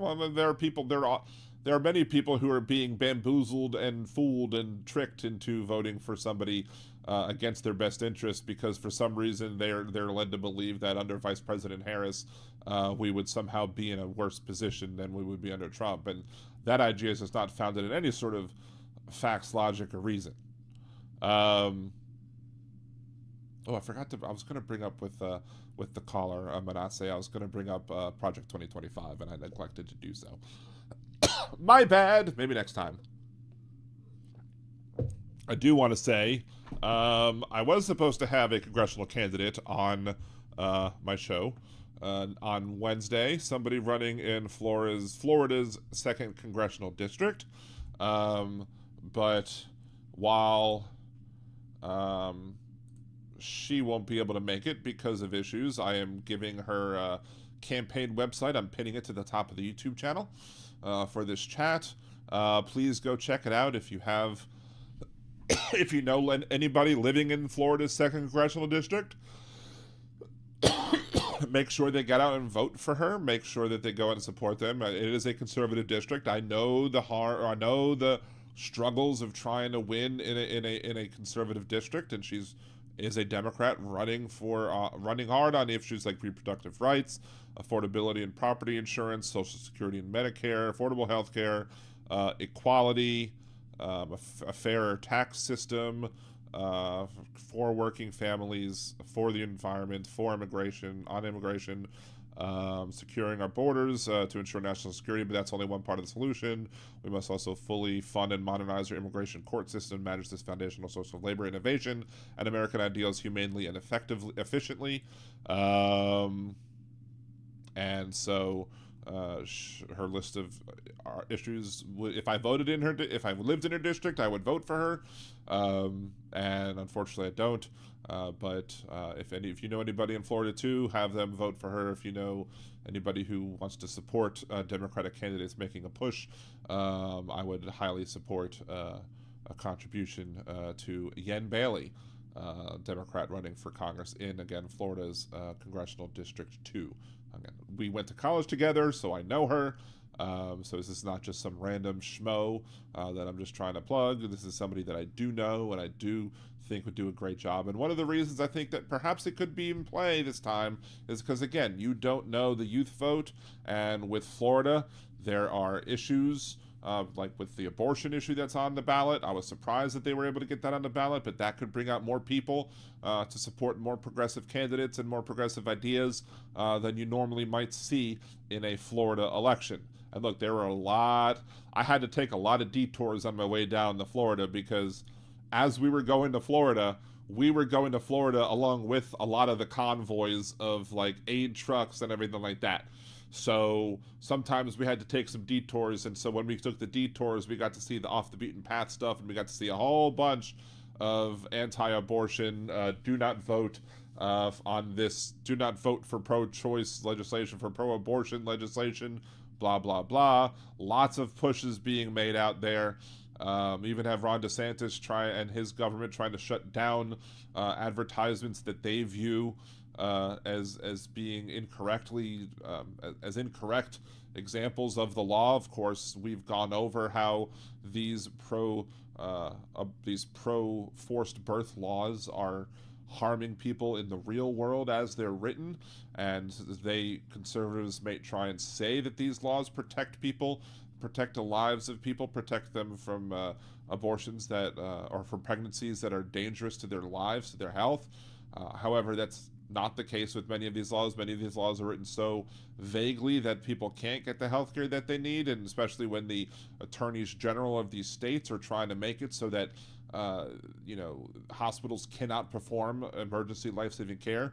We have issues like with I think there was a recent Supreme Court case pushing back an EMTALA issue with dealing with Texas and the Fifth Circuit, despite the fact that there is already a discrepancy between the Ninth Circuit and the Fifth Circuit pertaining on the issues of whether or not the hospital should be required to perform an abortion service to save the health of the patient.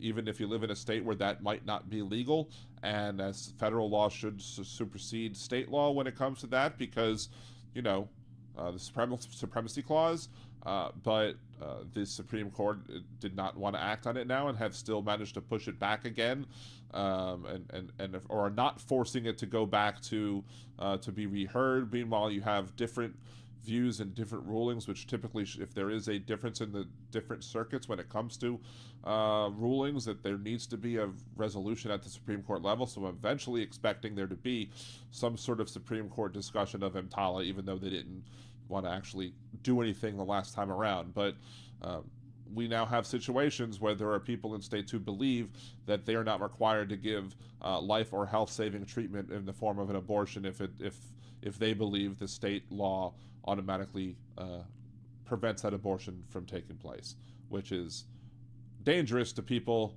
like Kate Cox, who was not in a situation where the pregnancy was going to kill her this very minute.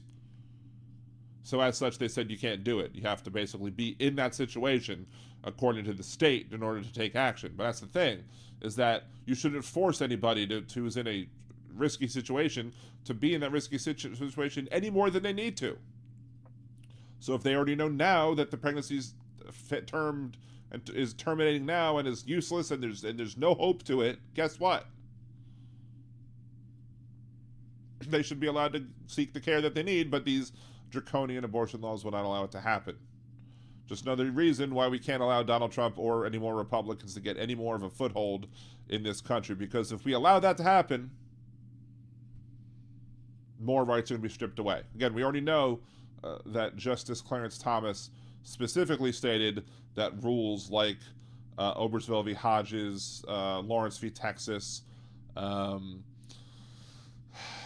Griswold versus Connecticut were all laws that were not founded on what he believes were sound legal principles, and as such, he believes that they should be overturned, simply as in the way that Dobbs v. Jackson overturned Roe v. Wade and Casey versus Planned Parenthood.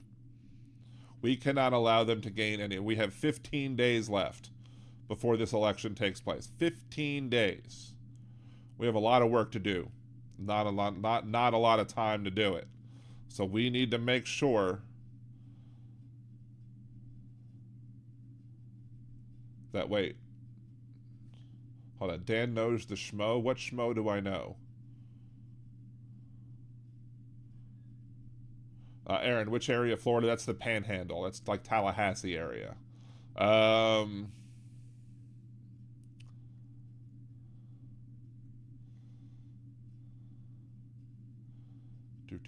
Hold on. Well, I was in a makeup store with mom, aunt, and daughter, saw some fake eyelashes. I asked daughter if you have to shave the old ones off first. Lady at the counter said that was the funniest and stupidest thing. It's funny.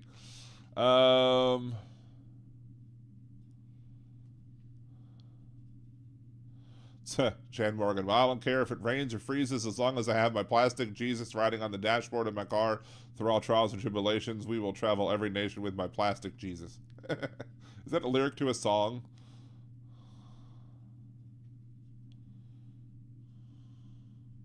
Robin, I can't imagine being a doctor knowing how to save someone's life while being disallowed to do so. Why be a doctor? Well, that's why doctors have moved. Doctors have moved from one state to another state, because if they can't perform what they need to do, they did an oath to do no harm. But yet their inaction would cause harm, and so that's why some people have moved away from these areas with these draconian laws, make it even harder for people to get the needed health care that, to save their life, save their health, etc. They're literally going against Judaism by not allowing exceptions for rape, incest, or life of the mother. Exactly. Jewish law requires abortion. Not just allows, requires abortion to take place if it will save the person's life. And health, for that matter. But, they don't care about Jewish religions. They care about, only their religion. They don't care about everybody other religions. All the other religions can go DIAF, as they would say.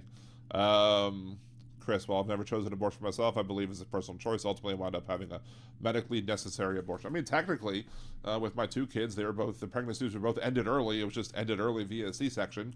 So, therefore, DB Golding on Twitch, the Hippocratic Oath surely supersedes all other law.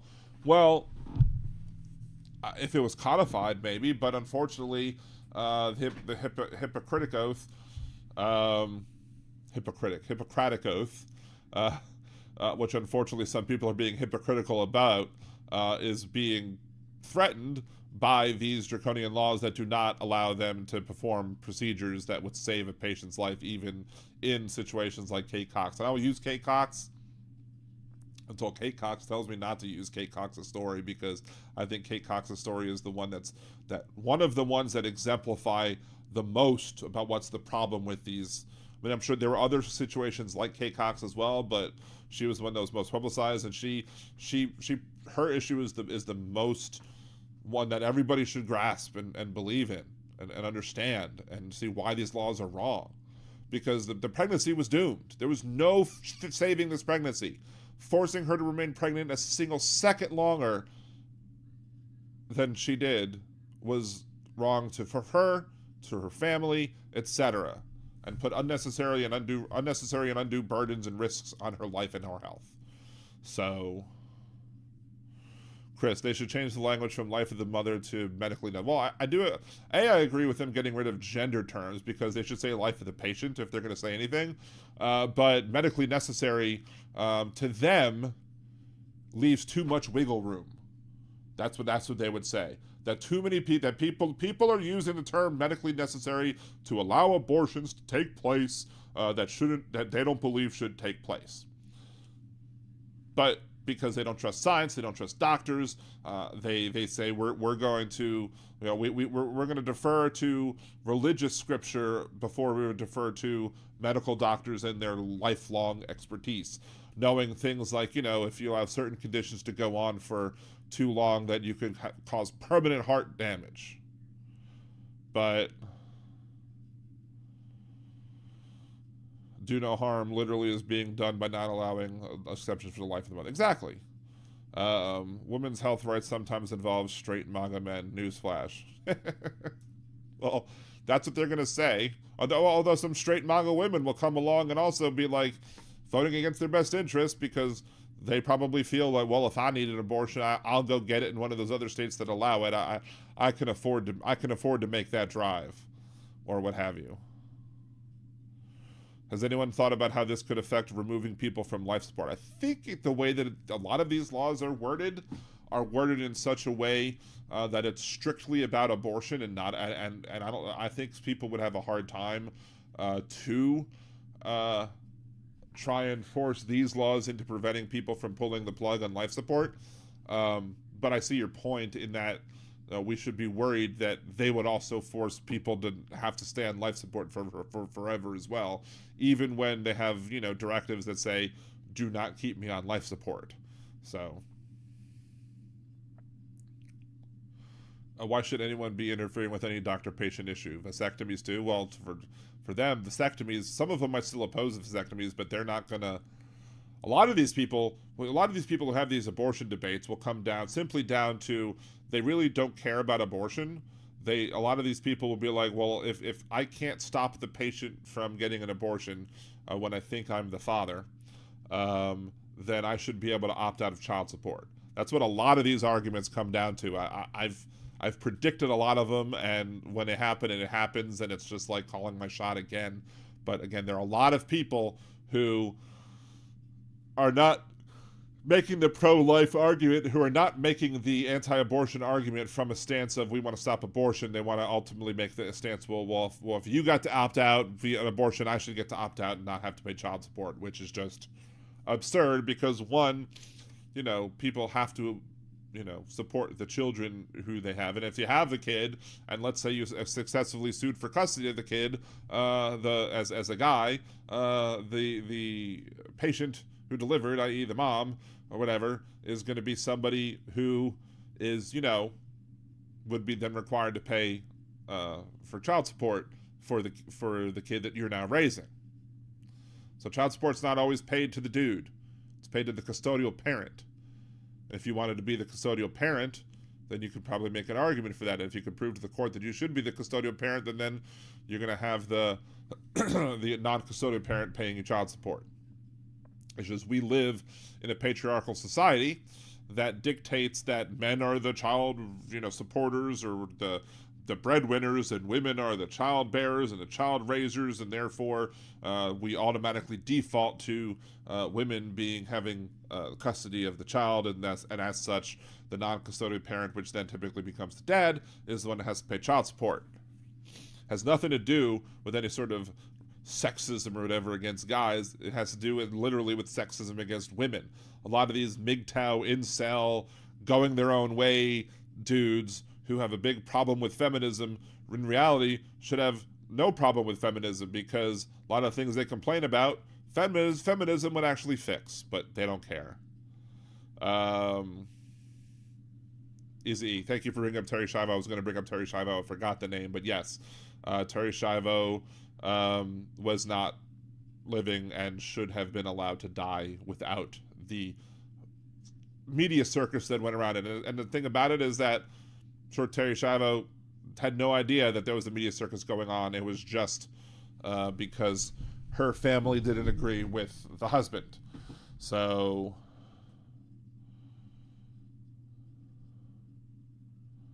easy. Let's make Dan the first pregnant man. Don't say that to Imperfect or Impossible. Don't say that to Impossible. He'll probably be the first. I would say he'd be the first to decide, but then again, he's usually the catcher, I think. So therefore, he probably wouldn't want to be the one doing that, so to speak. Anyway, another subject that might be better suited for Liberal Dan After Dark. Let's see.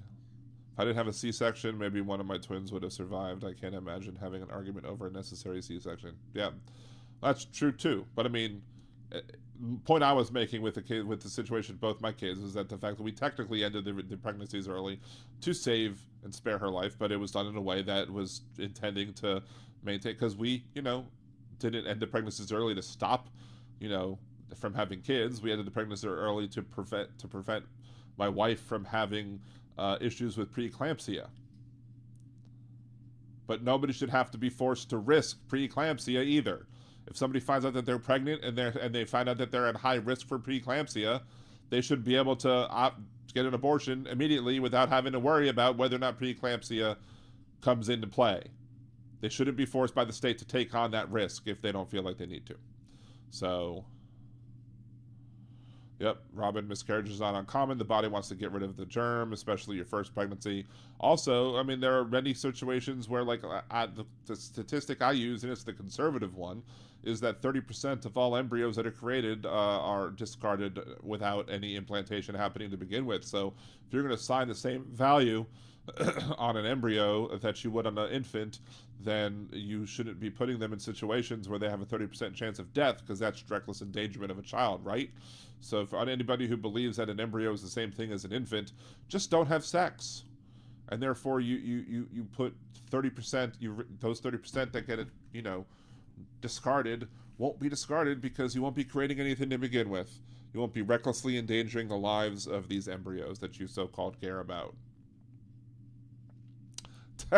Mike, you want some... Well, I mean, I am part Irish. I don't think I'm asking for any more Irish in me. But, you know, depends how many pints I have, I guess. See, what I don't get is when states are denying abortion procedures after there's no baby to save.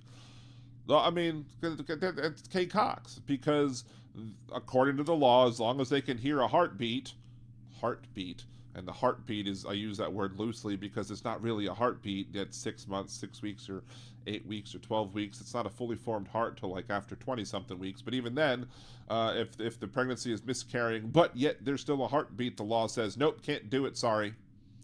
F you, F your health, we don't give a crap. All we care about is screwing over these people. Plus, there's the fact that, again, we've talked about the mifepristone and misoprostol. Those drugs that are used have other uses that are not just for abortion purposes. Misoprostol used, I think, for stomach ulcers and also used for to stop hemorrhaging after a successful pregnancy was delivered. And the more roadblocks or hurdles you make people have to get around or go through to be able to get them their needed medicine is the more time that you're risking that patient's life. So by making these laws Schedule D, you're basically schedule effing them when it comes to their health and their safety. The fetus is not viable until at least 22, 26 weeks. That's science. The baby won't live until that time. That's true. Also 0.5% of all abortions take place after week 22. So the only people that are getting abortions in that quote third trimester are people who, wanted a kid, were looking forward to having a kid, were bought the cribs, bought the clothes, bought all of the supplies, were ready to go, had the room all made up, and all of a sudden the unthinkable happens, and now they lose the pregnancy. And it sucks. But this is not something that they want. But again, by preventing Kate Cox from getting her needed procedures, if she wasn't able to go and leave the state, she might have gotten sepsis, she might have died, she might have had permanent fertility problems if it would have done more damage to her uterus. And because she was able to go to Colorado and get the needed procedure that was needed to be done, guess what? She now is pregnant and she's expecting to give birth in January, which is great for her, great for her family. Thank you, Robin, for gifting a membership. Appreciate you. Oh, look, Chris got the gift. It's awesome when people give the gift. It's even more awesome when people who are regulars get the gift. You should be able to target it, I think. I think you should be able to target it. That'd be nice. But, whatever. It is what it is. Yeah, the late-term abortions are the exceptions only. That's more than anything that pisses me off. What women aborts a baby that late by choice? They don't. They don't. Absolutely. And the funny thing is that the conservative, I don't know how funny it is, but the conservatives will say, well, these are such rare circumstances. Why are you trying to talk? Why should we bother with them? I was like, okay, fine. If these are such rare circumstances, don't include them in the law then. Why legislate it? Why legislate a ban against them if these abortions take place so rarely and so infrequently? Then don't make a law about him then. Let it be up to the doctor to decide whether or not it is his medical opinion that it is a non-viable fetus or non-viable pregnancy, or that the pregnancy is posing such a risk to the patient that the patient is going to die or have serious permanent health issues if the pregnancy is allowed to continue. And in that case, in all cases, such cases, they should be trusted to make the decision, and they should be trusted to perform the procedure. And by electing Donald Trump, we make it more likely that people are not going to be able to get the needed health care that they need. To Josh, Jeebus, it's not rare. They're ignorant and they don't communicate. Well, what's rare is the 0.5% of all abortions. So 99.5% of all abortions take place before week 22, i.e. before viability. Usually they're done in the really, really early, with mifepristone and misoprostol, with abortion drugs, or done first, second trimester surgically, but more and more they were being done by the drugs because it was a lot easier to deal with that early on. So, but yes, so they are, so, and it's a tragedy when it happens, absolutely, Chris. And also, it's a tragedy that the state is now preventing people from getting those needed abortions when they need it. So, see, Big Hook, God as my co-pilot should be replaced with dog as my co-pilot. The dog would actually help you and keep you awake. Probably. Was it the insomniac who's a dyslexic and an agnostic? Stayed up all night wondering whether or not there was a dog. Yeah, Easy E Network. And I guarantee you most of the 22-week abortions are done because of complications as well. Absolutely. 100% agree. Anyway, Liberal Dan Radio, talk from the left, that's right. Mondays and Wednesdays, 8 p.m. Central here, liberaldanradio.com, and on twitch.tv/liberaldanradio. If you have Amazon Prime, you could subscribe over to the Twitch channel. Doesn't cost you a dime. We also have, other ways to support the show, gifting subscriptions like Robin did, buying subscriptions, super chats, super stickers, all that good stuff. You can also buy membership on Twitch as well. Venmo, Liberal Dan on Venmo. You can go to liberaldan.com, click the Buy Me Cider button, buy me one or more ciders. It'll also help support the show that way. You can also be a Patreon, patreon.com/liberaldan or patreon.liberaldan.com. Either way gets you there. You can support the show monthly as well. So, hey, Corey, good to see you. Thank you for showing. I appreciate you. I think, Corey, you were one of the mods with Tommy. Am I right? If so, I appreciate you for I think you were the one that talked about my show the other day. So I appreciate you. Thank you, Michelle. One of you, I think, did say go subscribe to my channel, so I appreciate that was being done. That made me feel really good. I support Dude. Again, Dude does some of the things that I do as well. He debates the conservatives. I guess the only thing that I don't do is I don't have it to where if you super chat or do something or put a big enough gift in it that it could force me to hang up. Maybe I should do that. If you want me to hang up on somebody, you can do a $30 super chat, or join together for a combination of $30 super chats, and I will yeet that person at that point on. How about that? Let's see, Corey, I need to send you to Thomas so he can raid you if he ends before you. Also, if you, hey Rick, good to see you. Thank you for coming over for Tommy's. One of the other things I do want to say, I did want to get Tommy, see if I can interview Tommy on the show. I'd be more than happy to have that happen. So if you can reach out to Tommy, let him know, have him email me, liberaldanradio@gmail.com. I would love to have him as a guest on the show, because I would, if there are people here that still don't know about Tommy and what he does, I think it's important that they do, and I'd love to have him on and kind of do a combination of conversation on the issues, especially pertaining to the election, especially because Tommy is one of the few ones that I see talking about the Trump horribly negotiated gasoline deal with OPEC and Russia. Like, when I first saw him talking about it, I was like, yes, thank you, and we have another one. I think Hal does as well, but I don't think he does it as much as Tommy does it and as I do it either. So I'd love to see, I'd love to have him come on the show and be a guest. Thank you, Corey. Appreciate you. Tommy is Dude, Doode, here on YouTube. If I don't have it as on the link of the friends to the show, I will have to at some point soon. Or My Dude. I think Dude on TikTok, My Dude on YouTube. He was big on, he's definitely bigger than me on TikTok. That's for sure. He's bigger than me here as well. But I think he started making the move over here to YouTube because of the threats to TikTok by the current administration. So,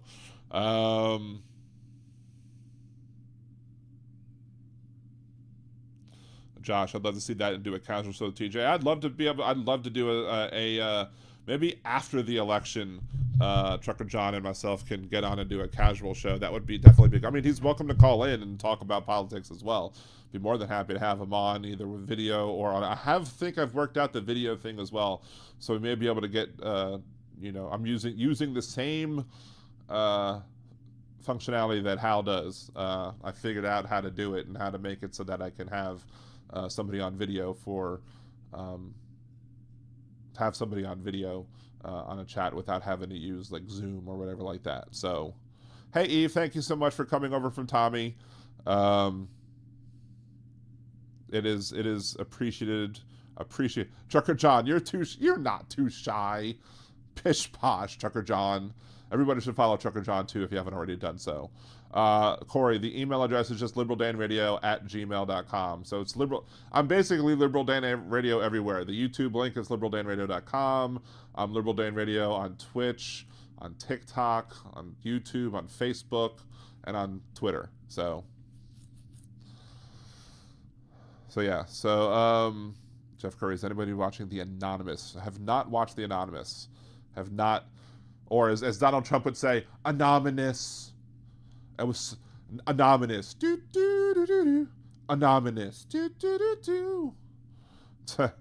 Dan's caller sounded like someone from the Tommy Show. And yeah, that's some of our similarities. Is that we will head into debate. I don't specifically just try and draw people in who are conservatives. Like I like having more people than just conservatives calling into the show. I like having alternative points of view from my side of the aisle as well. And, again, 914-803-4131. I don't know how much longer we're going to be doing it, but since we have new guests, I appreciate you stopping by, and I appreciate you. And so we're gonna hang on definitely a little longer for that.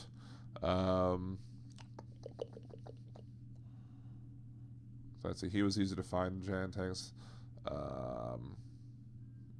But yeah, there are a lot of people who get in on Tommy's show that are just like, really?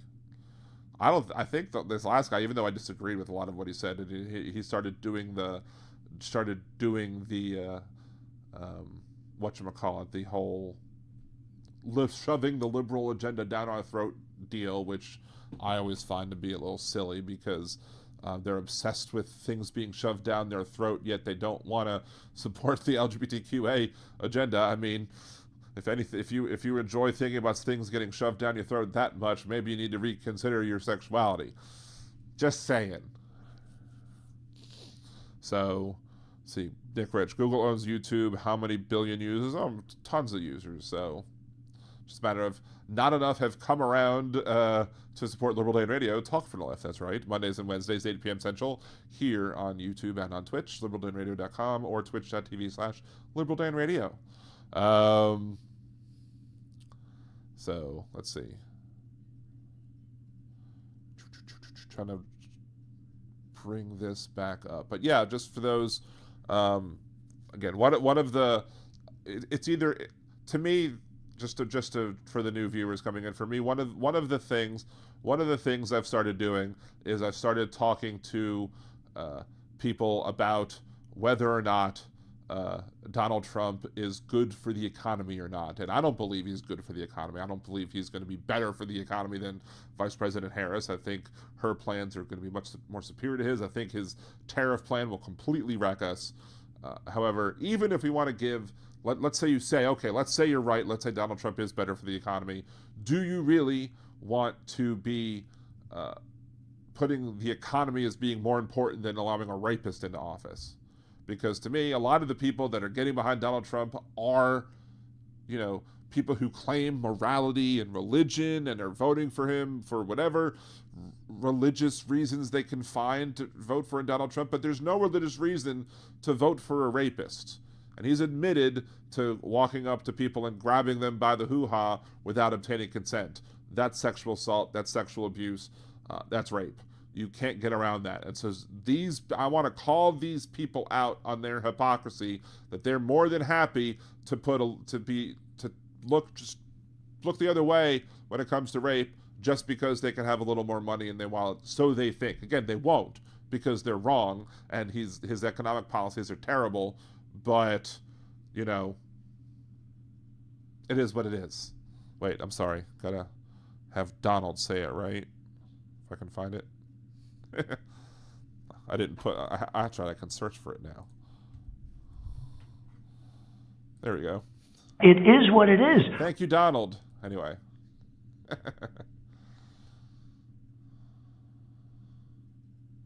So not only you, but economists think he's bad for the economy. Of course, because, I mean, the tariff plan is garbage. The tariff plan is a joke. There's not going to be anything good that comes for it. I like to say that most goods will go up exponentially because of such a tariff plan. I won't say all of them, because there is the issue of price elasticity of demand to deal with, but a lot of people don't grasp the concept of price elasticity of demand, so therefore it sometimes just goes over their head. So it's easy enough to just say most goods and services will have their prices go up if we impose 200% tariffs. So, but my point is that, although was it Paul Krugman? I think he had something where it's like trickle-down economics, and he kept taking away a letter each time until he got to trick, and that's basically the thing. The whole thing is a trick. They're trying to trick you into voting them more money, which I think was great. Michelle, I think he went deeper than describing. Well, from the accusations that have been made, obviously he went, deeper than describing. I don't know how deep he can go. I don't think he's as well endowed as Arnold Palmer. I think that's what Stormy taught us. But the fact is that you don't have to even, while we should listen to the people that have come forward and made accusations against him, the people who are Trump supporters are going to be like, well, that was all made up stories. They're fake. They're not true. But you can't say that he didn't say grab him by the hoo-ha. So he's admitting to grabbing him by the hoo-ha, not once, but twice, because again, when asked about it in the deposition pertaining to the E. Jean Carroll case, the attorney asked him if he about his opinions on what he said in the Access Hollywood grab him by the hoo-ha recording, and instead of saying, oh, that was just locker room talk, he just said, oh, yes, that's true. Rich, wealthy people have been doing it for millions of years, or however long he said. So therefore, he still has no problem with the idea. He's still admitting to being somebody who does walk up on people and grab them without their consent. And as such, that should be all you need to be convinced that, he is a rapist and as such unfit to be president of these United States. So to Easy, the mice is still trying to pay Stormy off. He called it locker room talk, meaning he meant it as he would do it. I mean, that's also something else that I would say. Like, if something is locker room talk, I would say that this is things that people are saying in private because they don't think people can hear them, so therefore they're being their more true, authentic self. Locker room talk is just being more open about, truthful about who you are. It's not, just joking about doing these things. I think I have a big problem with the idea of people, most people say things that they mean, and that when they're angry or drunk or have some other issue with them, I think it's typically more likely for them to be honest and show their true selves when they allow themselves to be, I guess, that open about their true feelings. It's very rare that I'll accept somebody's argument of, oh, I just said that because I was angry, or I just said that because of this. No, you said that because you meant it, and you didn't have a filter stopping you from saying what you really meant. So, Don O'Leary, do I really need to know about Arnold Palmer versus Milton Berle? No thanks. I mean, I didn't need to know it. But apparently now Donald Trump felt the need, for some reason, that we all needed to know that apparently, according to Donald Trump, Arnold Palmer has a massive hog, and good for him, good for anybody else who enjoyed themselves with him, I suppose. But why do we want a president who's going to be blathering on about the dick sizes of famous people? Again, and it comes down to the same thing that I said earlier in the show. Republicans, especially Donald Trump, they'll say ridiculous things that'll be shrugged off. If Kamala Harris started talking about the size of somebody's junk, then people would be like, oh, how terrible of her to talk about such things.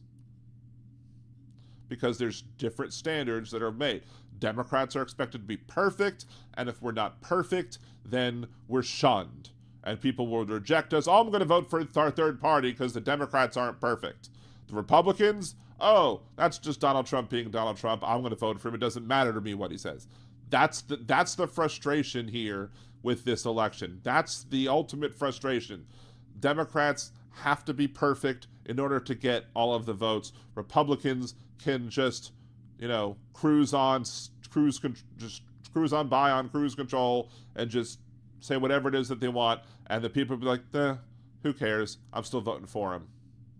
That's the hard work that Vice President Harris has to deal with. She has to dodge make it so that she can appeal to independents and appeal to moderates. And she's doing so by working with people who now other people on the left are like, well, see, she's working with Liz Cheney, so how can we trust her? Stuff like that. Like, people are being absolutely ridiculous about the fact that she's trying to build a broad coalition to defeat the person who is an existential threat to this country and to this world. So yes, she has to show that she can work with people. And the fact that she can show that she will work with people who she normally disagrees with on many of issues shows how much more presidential she is. Meanwhile, Donald Trump's sitting there calling, Adam Schiff and other people, Adam Schiff or Shifty Schiff or whatever he likes to call him, and all the other people who he thinks are part of the enemies from within, and he'll start using that lines, and that'll be more of an excuse for the Proud Boys and the Boogaloo Boys and all the other silly boys that come through and try and, cause their ruckus to be, it'll give them more incitement to riot, more incitement to commit violence, more incitement to go after anybody who Trump deems as a political enemy. But yet he tries to blame us for us calling him an existential threat to democracy. Michelle Rand, well, clearly Dems have more morals. Well, that's true. But we also need to be much more pragmatic about things. Whereas, if we can't let the perfect be the enemy of the overall good. To paraphrase what Obama used to say. Obama said, don't let the perfect be the enemy of the good. I just say, don't let your perfect be the enemy of the overall good. Because the overall good is served by rejecting Donald Trump. The overall good is rejected by electing Vice President Harris. Again, I don't agree with Harris on everything. Clearly, I don't. I had my issues with her early on. Those issues that haven't necessarily gone away. But at the end of the day, even back then, I said if it was Kamala Harris versus Donald Trump, then guess what? I'm still voting for Vice President Harris, regardless of what disagreements I might have had with her in policy, because it's more important to make sure that we have sane, stable leadership than having a bizarre, insane, crazy, whacked in the head, size-obsessed individual in the Oval Office. The Rump administration, zero-tolerance immigration policy separated over 5,000 children from their parents with no tracking process or etc. You guys see Dan Coates said Putin has the goods on Trump and blackmails him? Well, sure. Of course. As in my We'll Fight Back song from the last election, I said, don't forget the P-tape, because Putin has that P-tape. The Russian hooker P-tape, he won't live down the P-tape for it, but apparently he's been able to, because people have forgotten about the P-tape.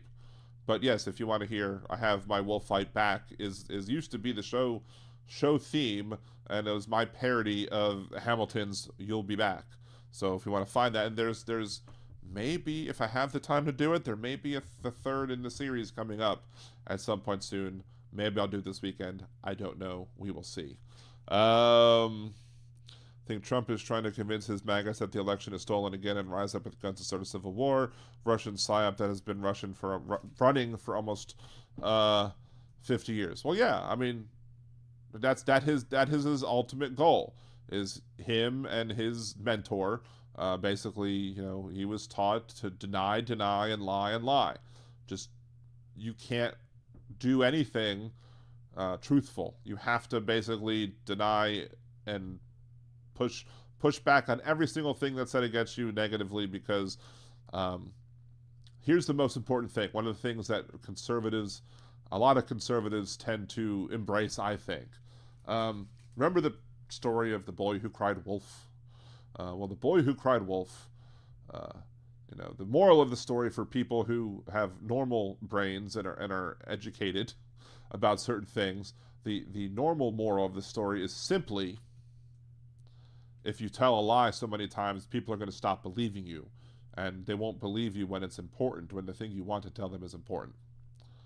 The moral of the story that conservatives have taken from the boy who cried wolf is not that. It is, if somebody lies, you should continue listening to them just in case they happen to tell the truth the next time. Especially if you agree with that person politically. That's what they believe is the moral of the story of the boy who cried wolf. It is what it is, right? Oh wait, sorry, that's you. It is what it is. Thank you, Donald. And of course, remember, we say it is what it is here to highlight the fact that Donald Trump was callous about the COVID deaths, and that was his response when asked about the amount of deaths that took place in this country under his, quote, leadership during COVID.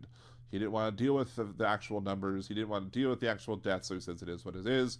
That's why he wanted to stop testing, so people couldn't see how many cases we had that were active. He wanted to mislead and misinform and sugarcoat everything so that he would be able to get elected without people understanding the true harm that his presidency had on the American people during the COVID-19 pandemic. Hell, had he not disabled and dismantled the office that the Obama administration had created on dealing with potential pandemics that could come down the pipe, maybe we would have dealt with COVID in an even better way. But there's no way to know because he dismantled it because he didn't want to have something that was there that from the Obama administration so that Obama or Biden could take any credit for it. Because that's what they do. Chris, I personally don't care if getting pissed on is your fetish, just don't fetish shame others. I agree with that as well. We definitely do not fetish or kink shame. As long as everybody involved in what's going on has consented to what is going on, it's none of my business. As long as you are not trying to use your power and authority to push against other people doing being able to do the same thing, which Donald Trump and his legal appointments are bound to do. They are going to go after things like gay marriage, like gay sex, like in Lawrence v. Texas. They're going to go after Obergefell v. Hodges. They're going to go after Griswold v. Connecticut. So absolutely, I'm going to call out people on that hypocrisy 100 days of the week. Even if there's only 7, I will still call them out 100 days of the week. Let's see.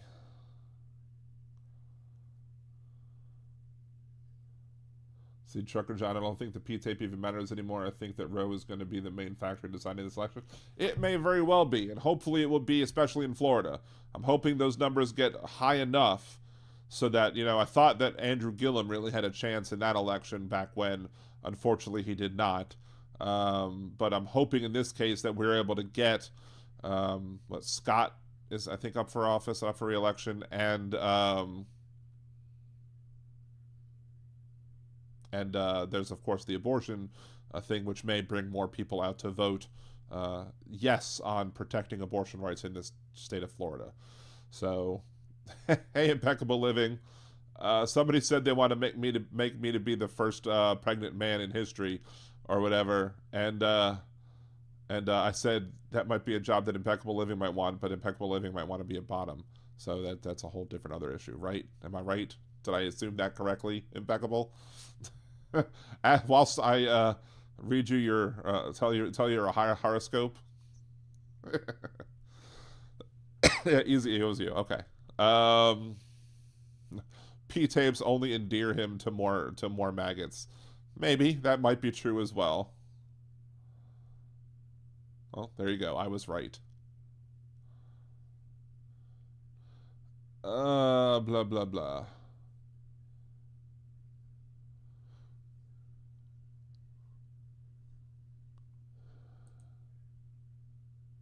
Wait. Hold on.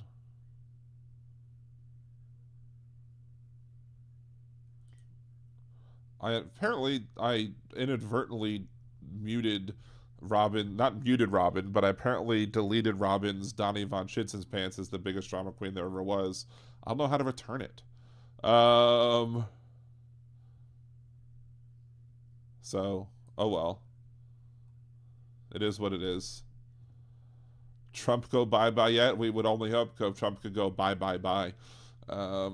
It depends on what your bye-bye is. Yes, Trump has mentally gone bye-bye a good long time ago. Proof of that is the fact that, well, you know, he's talking about Arnold Palmer's penis. But if you were my boyfriend, I would be chronically pregnant. Nice. So yeah, he is so far gone mentally. I mean, what else can you say? I mean, he's also gone. He's checked out of interview. He's now rejecting interviews because he's exhausted. Donald Trump is exhausted from his campaigning and he can't handle it. So maybe if he can't handle the campaigning, he should just step down, right? Or maybe we should not, you know, the problems that, again, they were saying about Joe Biden had were simply also the problems that Donald Trump actually has, because every conservative accusation is a confession. So, Corey, yeah, I don't think you can restore deleted message on the YouTube Live. Need to take notes from Twitch's UI. Yeah, exactly. So I didn't mean to, Robin, I didn't mean to delete your comment about Donnie Von Schitzen's pants as the biggest drama queen there ever was. It was, apparently I just fat-fingered something. My bad, I'm sorry.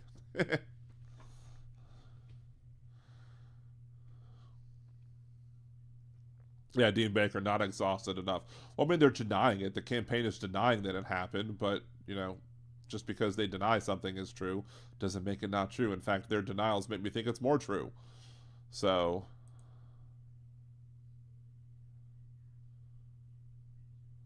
see, I usually don't delete any comments. I usually leave it up to my mods unless I catch something so egregious that I have to do something about it. But at this point, because at this point there's enough viewers where I can catch things when I see see the posts that are coming. But usually I still let Jolie and Aaron handle it because, you know, they're awesome and I love them. So.